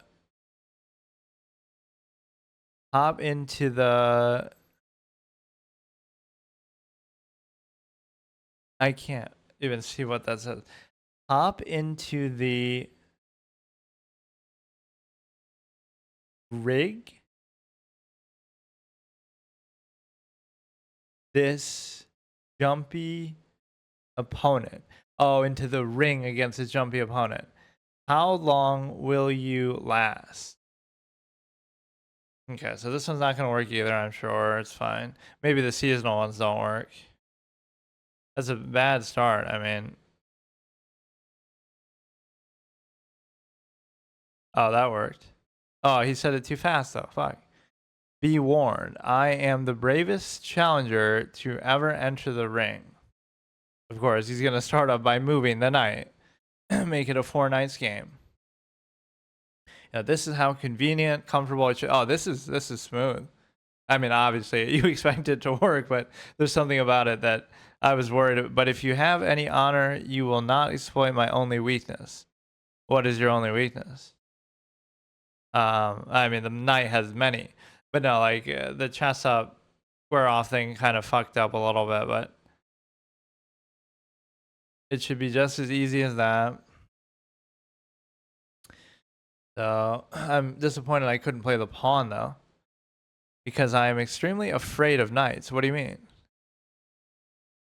Oh, like you love using them, but you're afraid of them too because you know their power, kind of.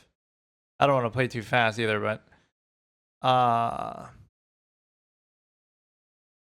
So you made a shitty move with the knight, though. Not that that's saying a whole lot.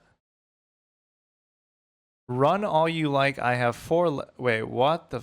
This is how you treat the knight? By just sacking it like that? I'll keep the pieces here in the back, or maybe I should keep them in the front so you can see them? I don't know how to really... I can't tell if you can really see that.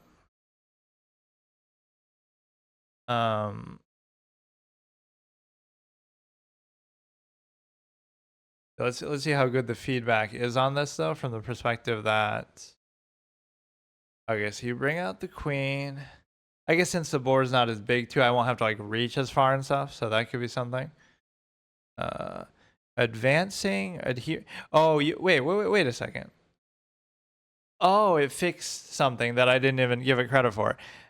It was turned the other way, so I had to keep reading upside down. But now when the game starts, now it switches to my perspective. Only because I'm playing as black. If I was playing as white, I guess... Right, it wouldn't be. So the screen can switch around, but it should let you do that on your own. right? So now it isn't actually the proper orientation. Adhering to the Marquise of Queensberry rules, whatever that means. Yeah, why are you saying it then if you don't know what it means? I don't know. I'll just go here. Is this really better than playing online from that perspective? Like you know, you can simulate playing opponent over the board in real life, but it's just a gimmick. I mean, again, would I really recommend people to buy this? No. Just like the Squareoff, no. Just like the Chestnut, no. But whatever, it's a gimmick. This is a nightmare. Come on, you didn't really earn that one. Classic joke, but it doesn't deserve it. It's like it's a nightmare endgame if you only have knights or whatever, something more creative like that. You can go here, moving the queen early, infantry ready for battle. What the fuck?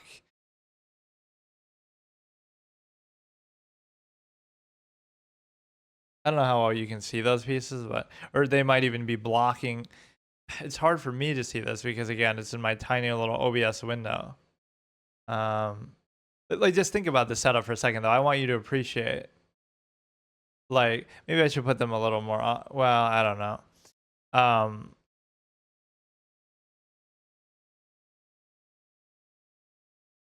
Like this setup cost you $500 for the camera and $300 for the Squareoff board, or I keep saying Square for the ChessUp board. This is like an $850 setup that you're looking at. Wow, just to be able to play chess over the board online. Like, come on, it just feels goofy as hell, but whatever.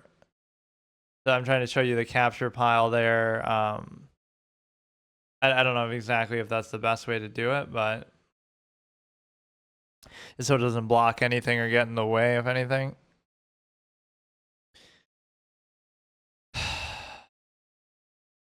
I don't know, something about that kind of bothers me actually, but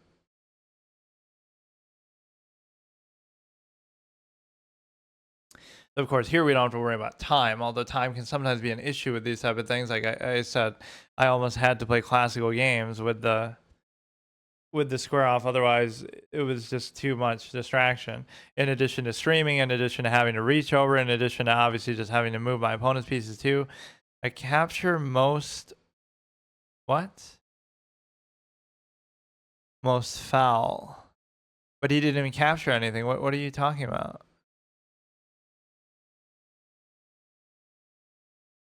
They're making the knight accurate from a certain perspective that it doesn't make any sense, just like the way it moves doesn't make sense. The way it talks in here doesn't make any sense. So don't move that. Yeah, that's actually the first logical thing he said. Yeah, don't move the shitty piece. Don't move it. You're right. I don't know what he's even doing, but I broke the touch move rule because I accidentally hit that with my thumb, the rook. But he says sometimes 2 lines too fast. I don't know if you can see that very well, but he says 2 lines like super fast. Like so I missed the first one. I'm not doing anything to advance it. Like he'll say something at the beginning of his turn. And so there's multiple issues with it. So you don't get to see all the full dialogue that he says because they skip it. We need a backlog, or we need to have to advance it myself, or the fact that the pawn was bugged out. So maybe I'll try. Well, I don't even want to after this, but I could try that again sometime. Other bots, and I could try to play online against people. So yeah, you can maybe see the screen a little bit there, and you can see the graveyard of pieces, which is I don't quite understand where to put them that it wouldn't be in the way. You just put them oh shit, put them further up. Put it like this maybe.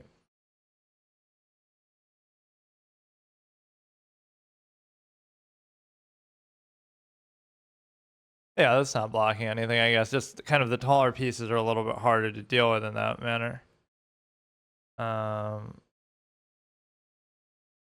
Yeah, playing the bots is nice always because then you don't have to worry about time, so that kind of complements this pretty well. But or like there's so much empty space, right? Like I could zoom in on the board, I guess, or something. But right, like there's so much empty space on the wall and stuff above it and around. So I don't know if this is like really the best way to do it.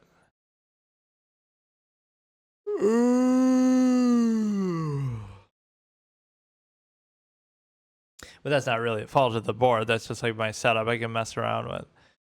So, oops, I had blinders on. So what I can do here is, no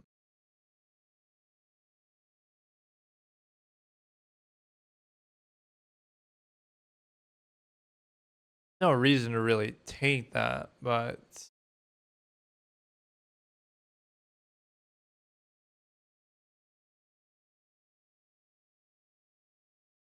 he goes ahead. He goes here. I'm the knight who says nay.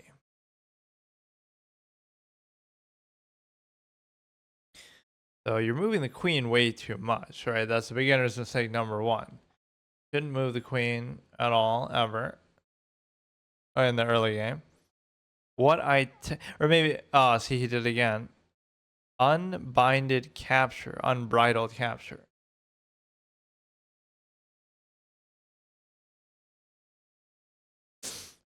So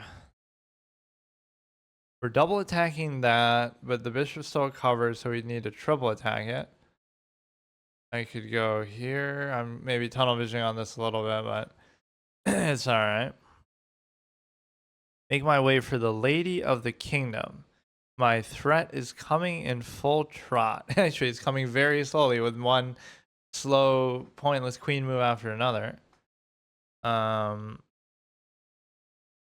So you're hitting a pawn, but it doesn't even matter because I can just do this. And if you don't take back, then I have a nasty unleash coming. Oh, shit. So, yeah, this zoom thing is kind of interesting because if I do it, then it won't show the whole thing, but then also, I guess it should be pretty clear though, maybe still. Oh yeah, he moves the bishop, stupid move, and then we can go, you know, you might think, oh, we should take the bishop, but then he can take back with the king still. So instead you can go here because now you're in check, and then you also have to give up the rook. A knightly move.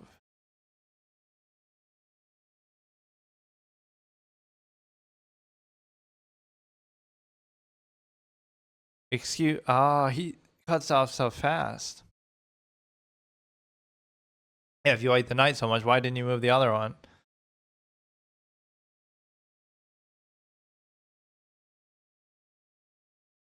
Or, you know, you do tend to, don't make me move that piece again, please. But no, it's like you'll kind of, I'm shaking in my hooves. Okay, just get rid of this. Like you'll play down to your competition a bit.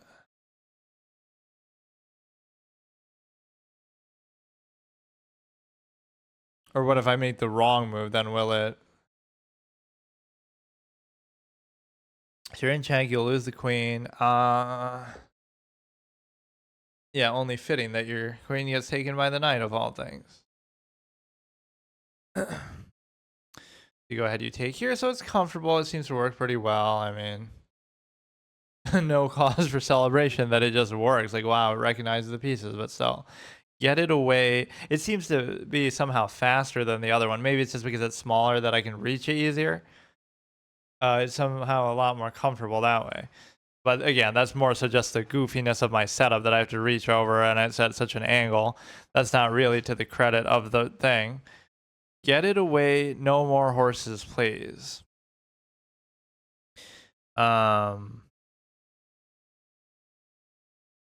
Try to mate you here.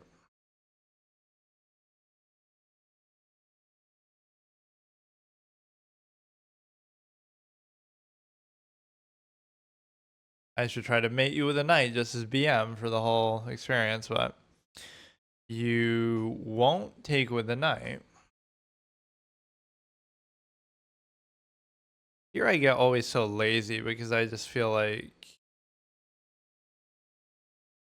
I don't know. Again, you play down to your competition that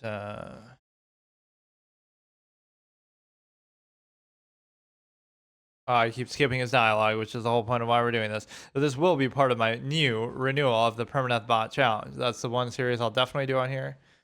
Again, the variants are no fun, but I mean, I can't do them.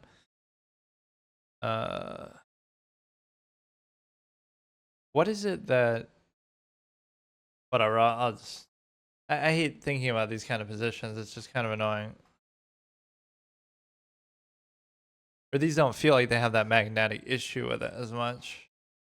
Because you, I don't know, it's not like it was before with the Squareoff that they keep sticking to each other. But no, I compare this pretty much favorably with that, but it's basically the same thing. Like, what does this do that's better? Now, just, well, the screen, I guess, is the main difference. Or I assume it would show you the time, but this guy is just showing a stupid dialogue, but yeah, I paid $300 to experience the bots. RP, play against a bot, like, you know, just...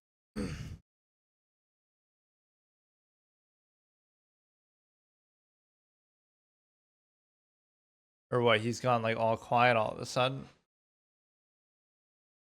That should be almost mate? Like, what's going on?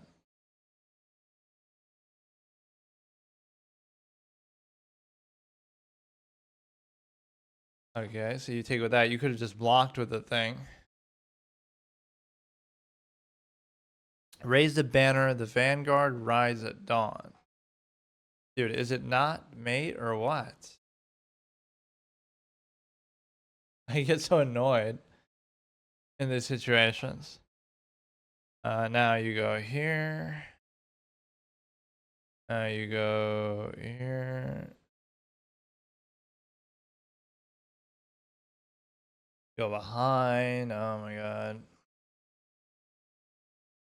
god. What? Yeah, I just do that. I just give a check, check chain. Oh, you got that little seizure-inducing green disco lights here. You won my checkmate. New game or home? Okay. So you beat the stupid knight. How fitting. I kind of want to do the pawn just to see that the pawn works, but I don't know why I was bugging out like that. Probably those seasonal bots don't work because whatever. It's like they're not expecting you to play as it or something. Yeah, generally seems okay. Just like, again, the Squareoff thing was like, I wouldn't even say, oh, it's better than that. Like, in what way is it really better? It's basically the same thing. Maybe I shouldn't keep comparing it to that. Like, just in and of itself, it's okay, right? It'll have some functionality. Basically, it'll have the same functionality as the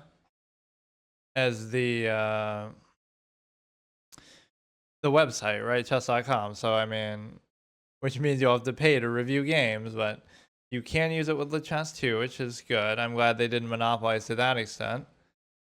But yeah, again, it seems adequate, fit for purpose, nice little gimmick. Certainly,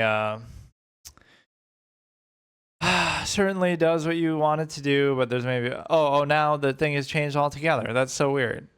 So how do you get the orientation of this to change? Probably just by playing as black, like, or as whatever side.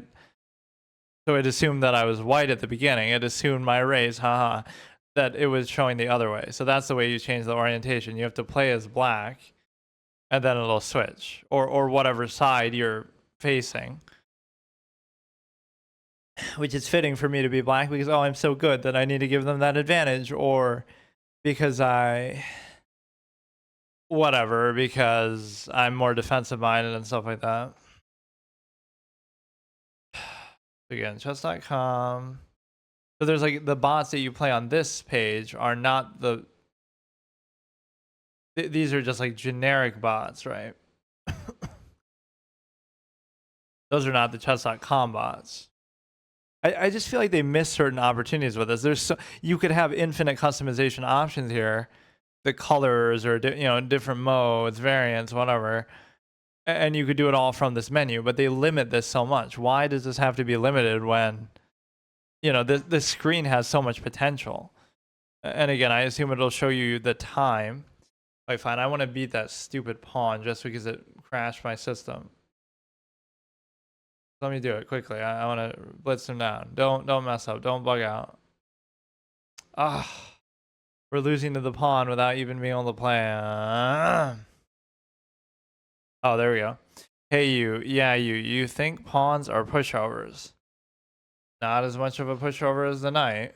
Or is this some subliminal sign from the chess gods to say, like I always say, oh, the knight's the shittiest piece, so you got to play. I'm playing them in order, right, from lowest rating to highest rating, or worst to best, or something, right? So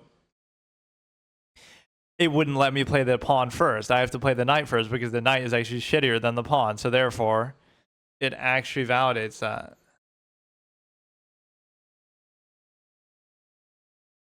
You go ahead. They move the pawn here. What a surprise! You sure you want a piece of this? Last chance to back off, buddy boy. If I lose to a 400 bot, I should have to delete my chess board out of existence then. All right, put them up, put them up. Yeah, the Squareoff board was the site of my Lichess failure where I had to delete my Lichess account. So again, it doesn't really have to do with that, but just it happened to be on there. Come on, pawn, hit him with the old 1-2.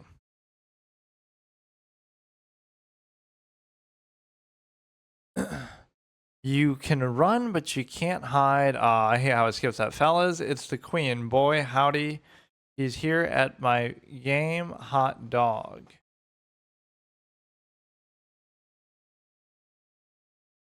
Okay. Like, what a great innovation. It has a screen on there. Like, and honestly, that's the defining thing, which it is nice. It's very cool to be able to play from the board, especially like they're trying to show it self-sufficient.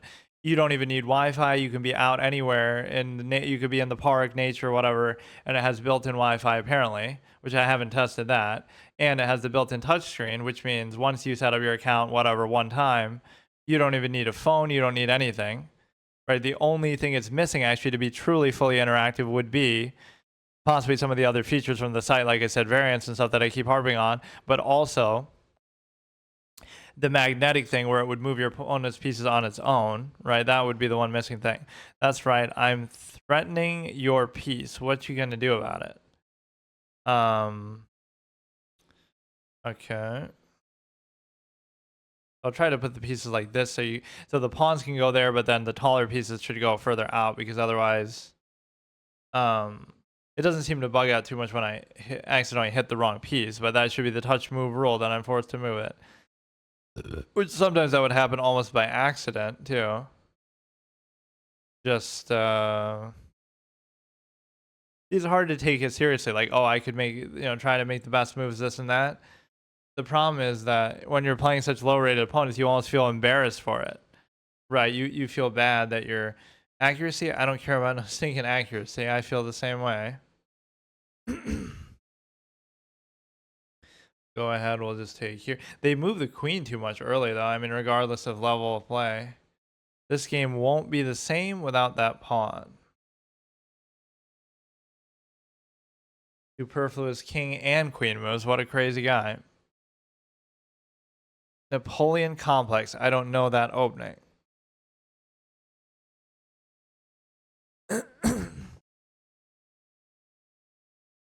Something kind of cute can happen here because if he goes back to the light square, if he had went backwards, then I could do like an unleash with the knight check onto the queen or from the queen.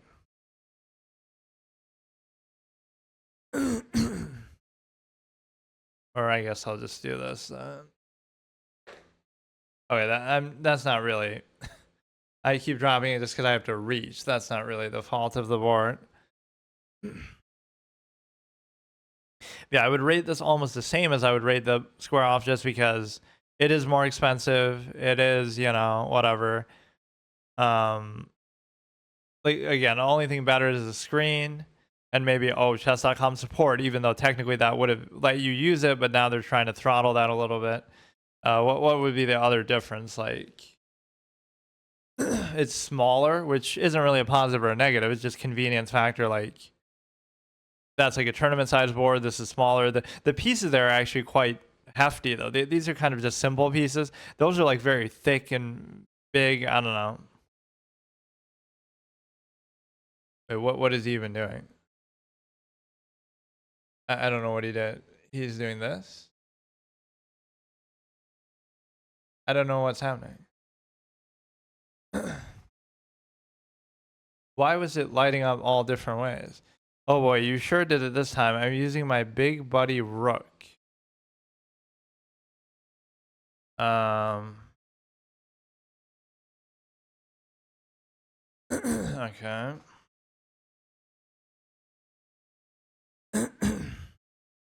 Moves the knight. No fanfare about that. He doesn't even say anything. That's how boring and stupid the knight is. So now, I don't know what it is that we want to do here. It's fine. You calling my move a mistake to my face. Oh boy, oh boy.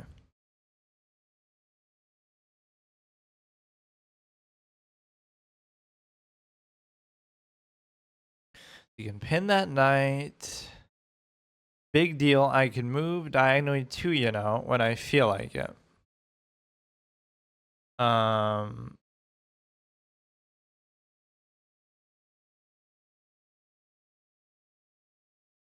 oh man, there goes the knight. And then we can go here. Oh wait, I fucked up, but now it should be touch move. I should have to do it. Because I was gonna go in front of the thing and then but their bishop can take, let's say I had to move the queen. I'll just go here. The queen, stay strong, fellas, power to the pawn. And then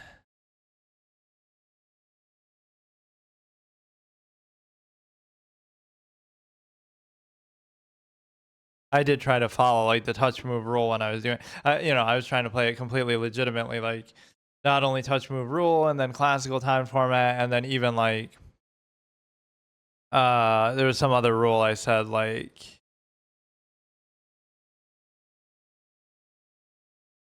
I can't remember, like something that would simulate like it being a tournament. Oh, like obviously you can't move, you know, that would be actually cheating. You can't move the pieces to see variations. You can only move what's actually happening. I like pawns. They're comfy and easy to move. They're actually pretty complicated to move though, like in any sort of moderate level. To understand the nuance of them is actually pretty significant. So what I want here is the, I don't know, even. Ooh, those rascally knights. Always jumping over me. Go ahead, you do that. He's actually playing pretty solid for a couple of moves in the sense that um like those were just solid couple of moves that didn't give me a super big opening. I'm losing, but I use all the best pieces. Not all of them. There's still a couple of pawns left. Now we can take this, and then assuming you take back, we'd have an unleash, but you don't take back. What is the deal with them, dude? Okay, we can do that. Like this kind of shows you the what like low rated chess is like. Although this might be even worse than that, is the fact that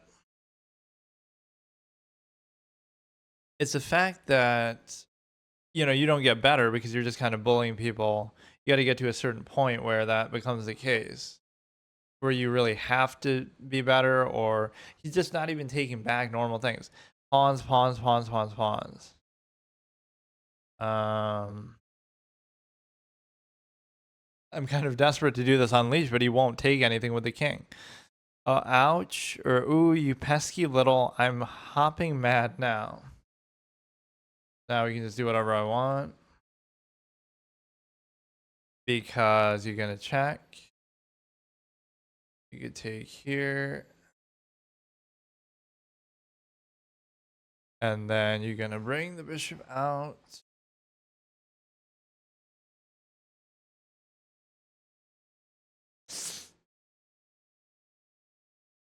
Without me, the bishop's stuck in the back. Can't do nothing without a pawn move. But no, it's like that's not really even complimenting yourself. That's like just saying you're in the way of an actual better piece. Yeah, save the best for last. That's why you can move the knights first, either the pawns or the knights only, because the knights are the worst. But those are the two bad tendencies against like lower rated players. You're playing down your competition. You don't have to get better. You don't have to exert yourself. And then also you almost feel bad for taking too long. Like, oh, you shouldn't have to, or you feel like you're BMing them because, oh, you're already winning, but then you won't really think or take time. You'll just kind of breeze through. So, and there's no like draw offer button. There's only a resign flag.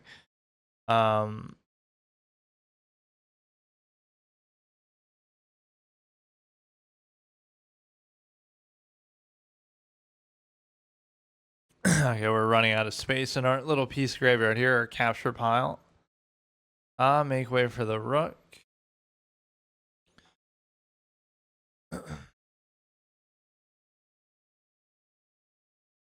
Yeah, just trying to give as much visual feedback as possible. So if you were to zoom in, it would have to be maybe from further away to capture the whole thing, and you should be able to see the screen a little bit, but it's not the greatest. Main reason, I guess, is to show the time that I'd want to do that. It's the pawn time, baby, woo. So, I don't know why this is taking me so long. The hardest part of this opponent was just getting in the game because it was bugging out.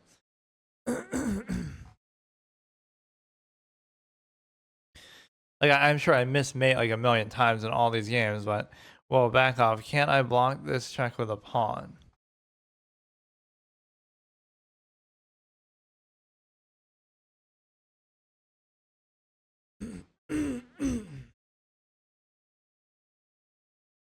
Be almost some kind of stalemate here. I should take all of his pawns just to BM him because he's such a pawn lover. I feel the pain of every pawn. I'm going to torture you then. Actually, little masochism here. Or I mean sadism. What was that one title I used like that?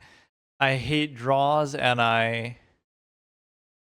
what was it? What was it? It was good. It's like... I hate studying and draws, and I play chess. I'm the biggest masochist in the world, right? Because you have so much, you have to study, and there's so many draws. So no matter what you do, you're just screwed. But no, I should totally do that. I'll take every pawn just to, and then we'll get a stalemate as bad karma for either BMing or over promoting. But no, he's nowhere near a stalemate, honestly. Right, first of all, you have this last pawn, which he should. Oh no. P is for pawn, A is for a pawn, and W is for wow, there is a pawn, N is for neato pawn.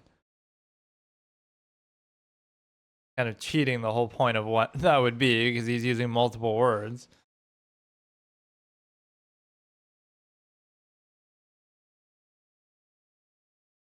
Good practice for me to physically move the pieces for when I become a grandmaster over the board. You took my pawn, how could you? We haven't seen any big issues with the registering. We haven't seen any issues with like the illegal moves or something. I should try to make an illegal move on purpose. I did do it once by accident. That I don't know what happened with it, but it just kind of flashed a different color, and then somehow the colors actually confused me a little bit, to be honest, though. It's kind of like it doesn't give the greatest feedback because Um,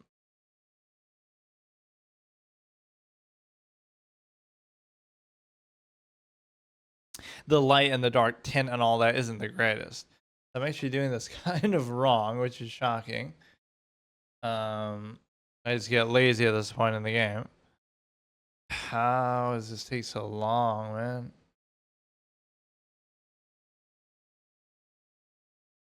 Wait, oh shit. How many pawns is the queen worth? Not that any piece could measure up to the awesome power of the pawn. Okay, dude, okay. So annoying.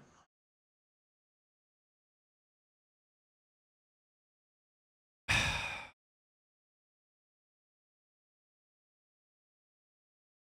check there, and then you can just mate with 2 rooks. It's not that big of a deal, but as long as you have somewhere to go. You have to go on the 3rd square from the end and then do it. Like this, right? Last thing I need here is a stalemate. So now you have to go to the 2nd from the end and then just the end. Which, as long as you can't attack a rook, then it doesn't matter. Or this hurts your ability to pre-move, which you still kind of can do. Get your little strobe lights. Okay, so we beat the pawn and the knight. I like how it's ranking the pieces actually accurately, though. Right, the worst is the pawn, then comes the knight, even though I was forced to play the knight first because it's actually worse. That must be the source of the bug. Then you'll get the bishop, then you'll get the rook, then you'll get the queen. So even though you say, oh, the bishop and the knight are equal, they're really not. And so... Okay, last thing I want to do is...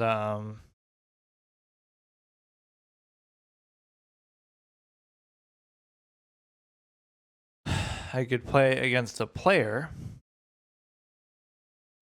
which, so again, as far as the visual feedback, I don't know how to do it much better than this, because you could say, okay, I could zoom, but if I zoom, or this might not even be good feedback because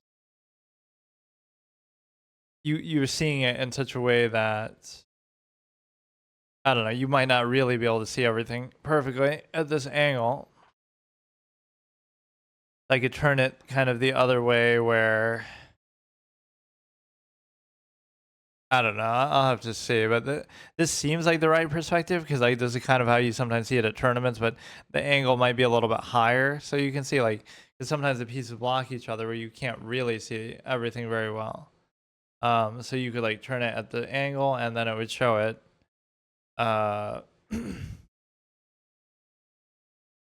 It would show it kind of head-on perspective, so then you'll see it from like white's perspective looking at black, or whatever, you know, side I have to be playing as. You know, so I'd be here moving up there, so I don't know if that feedback is better. Because that's more like POV, right? That's POV, like, oh, it looks like you're playing and you're seeing your opponent. This is like equal perspective because you get to see both sides. I guess that's a good enough intro episode. I almost feel like I should play somebody online just to demonstrate that, but I don't know. Like, I'm sure it works, and so I'll just do unrated online stuff if I feel like. So overall, it seems okay. It's not like anything super special. It has, again, the basic features that you'd expect. It has the one good feature of the screen and being able to just use it without needing an app or anything. And then finally, it doesn't have the magnetic movement. I guess that would be the only thing that would put it over the top. The big difference between this and the Squareoff one is the size. The fact that this is a lot smaller, which could be a good thing. It could be convenient. I'm not even saying it's a bad thing, but just it's I don't know. Yeah, that was pretty fun. We did the unboxing. We got to mess around with it a bit too. This is the first unboxing, I guess, where I've actually used what I'm unboxing, aside from the mic one, because I didn't really even unbox it and I was already using it. But like the camera one, I didn't use the camera. I just unboxed it. And the iPhone one also. Or wait, did I? No, I definitely used it because I was kind of showing the phone itself, and then the next time I streamed from the phone. So yeah, what else is there to say besides it's another gimmick to mess around with? And so what I want to see is, again, possibly online play. And the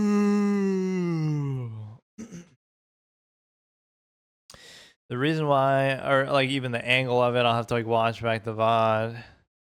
Cause yeah, I don't know how else you would show it. I could show it POV, and then the pieces will block each other at some point though in the middle. If I show it like this, then the pieces kind of block each other horizontally, because you're going, you know, you might not always be able to see what's in the back or whatever's furthest. So yeah, I guess it's kind of cool. Whatever gimmick, I'll try to make a little series out of it to justify the use of it. Which again, you can use it on Lichess, and I doubt Lichess is going to try to throttle this. So that would be the main reason, actually, why I would have gotten it or why it would be valuable now. So I guess their tactic worked, right? Because they tried to make the Squareoff board harder to use on chess.com, where you either can't find a match or it kind of doesn't prioritize those matches as much. So they're trying to force you to use this if you want to use something, which is kind of a dirty thing to do. Oh, man. Yeah, the only thing I didn't really check was online, and the one thing I'm disappointed that they don't do or don't have is the actual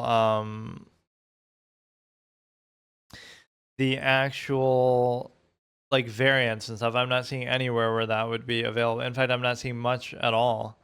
I'm not seeing much feedback at all when it comes to the screen, right? The only thing you can do is you can change the time format.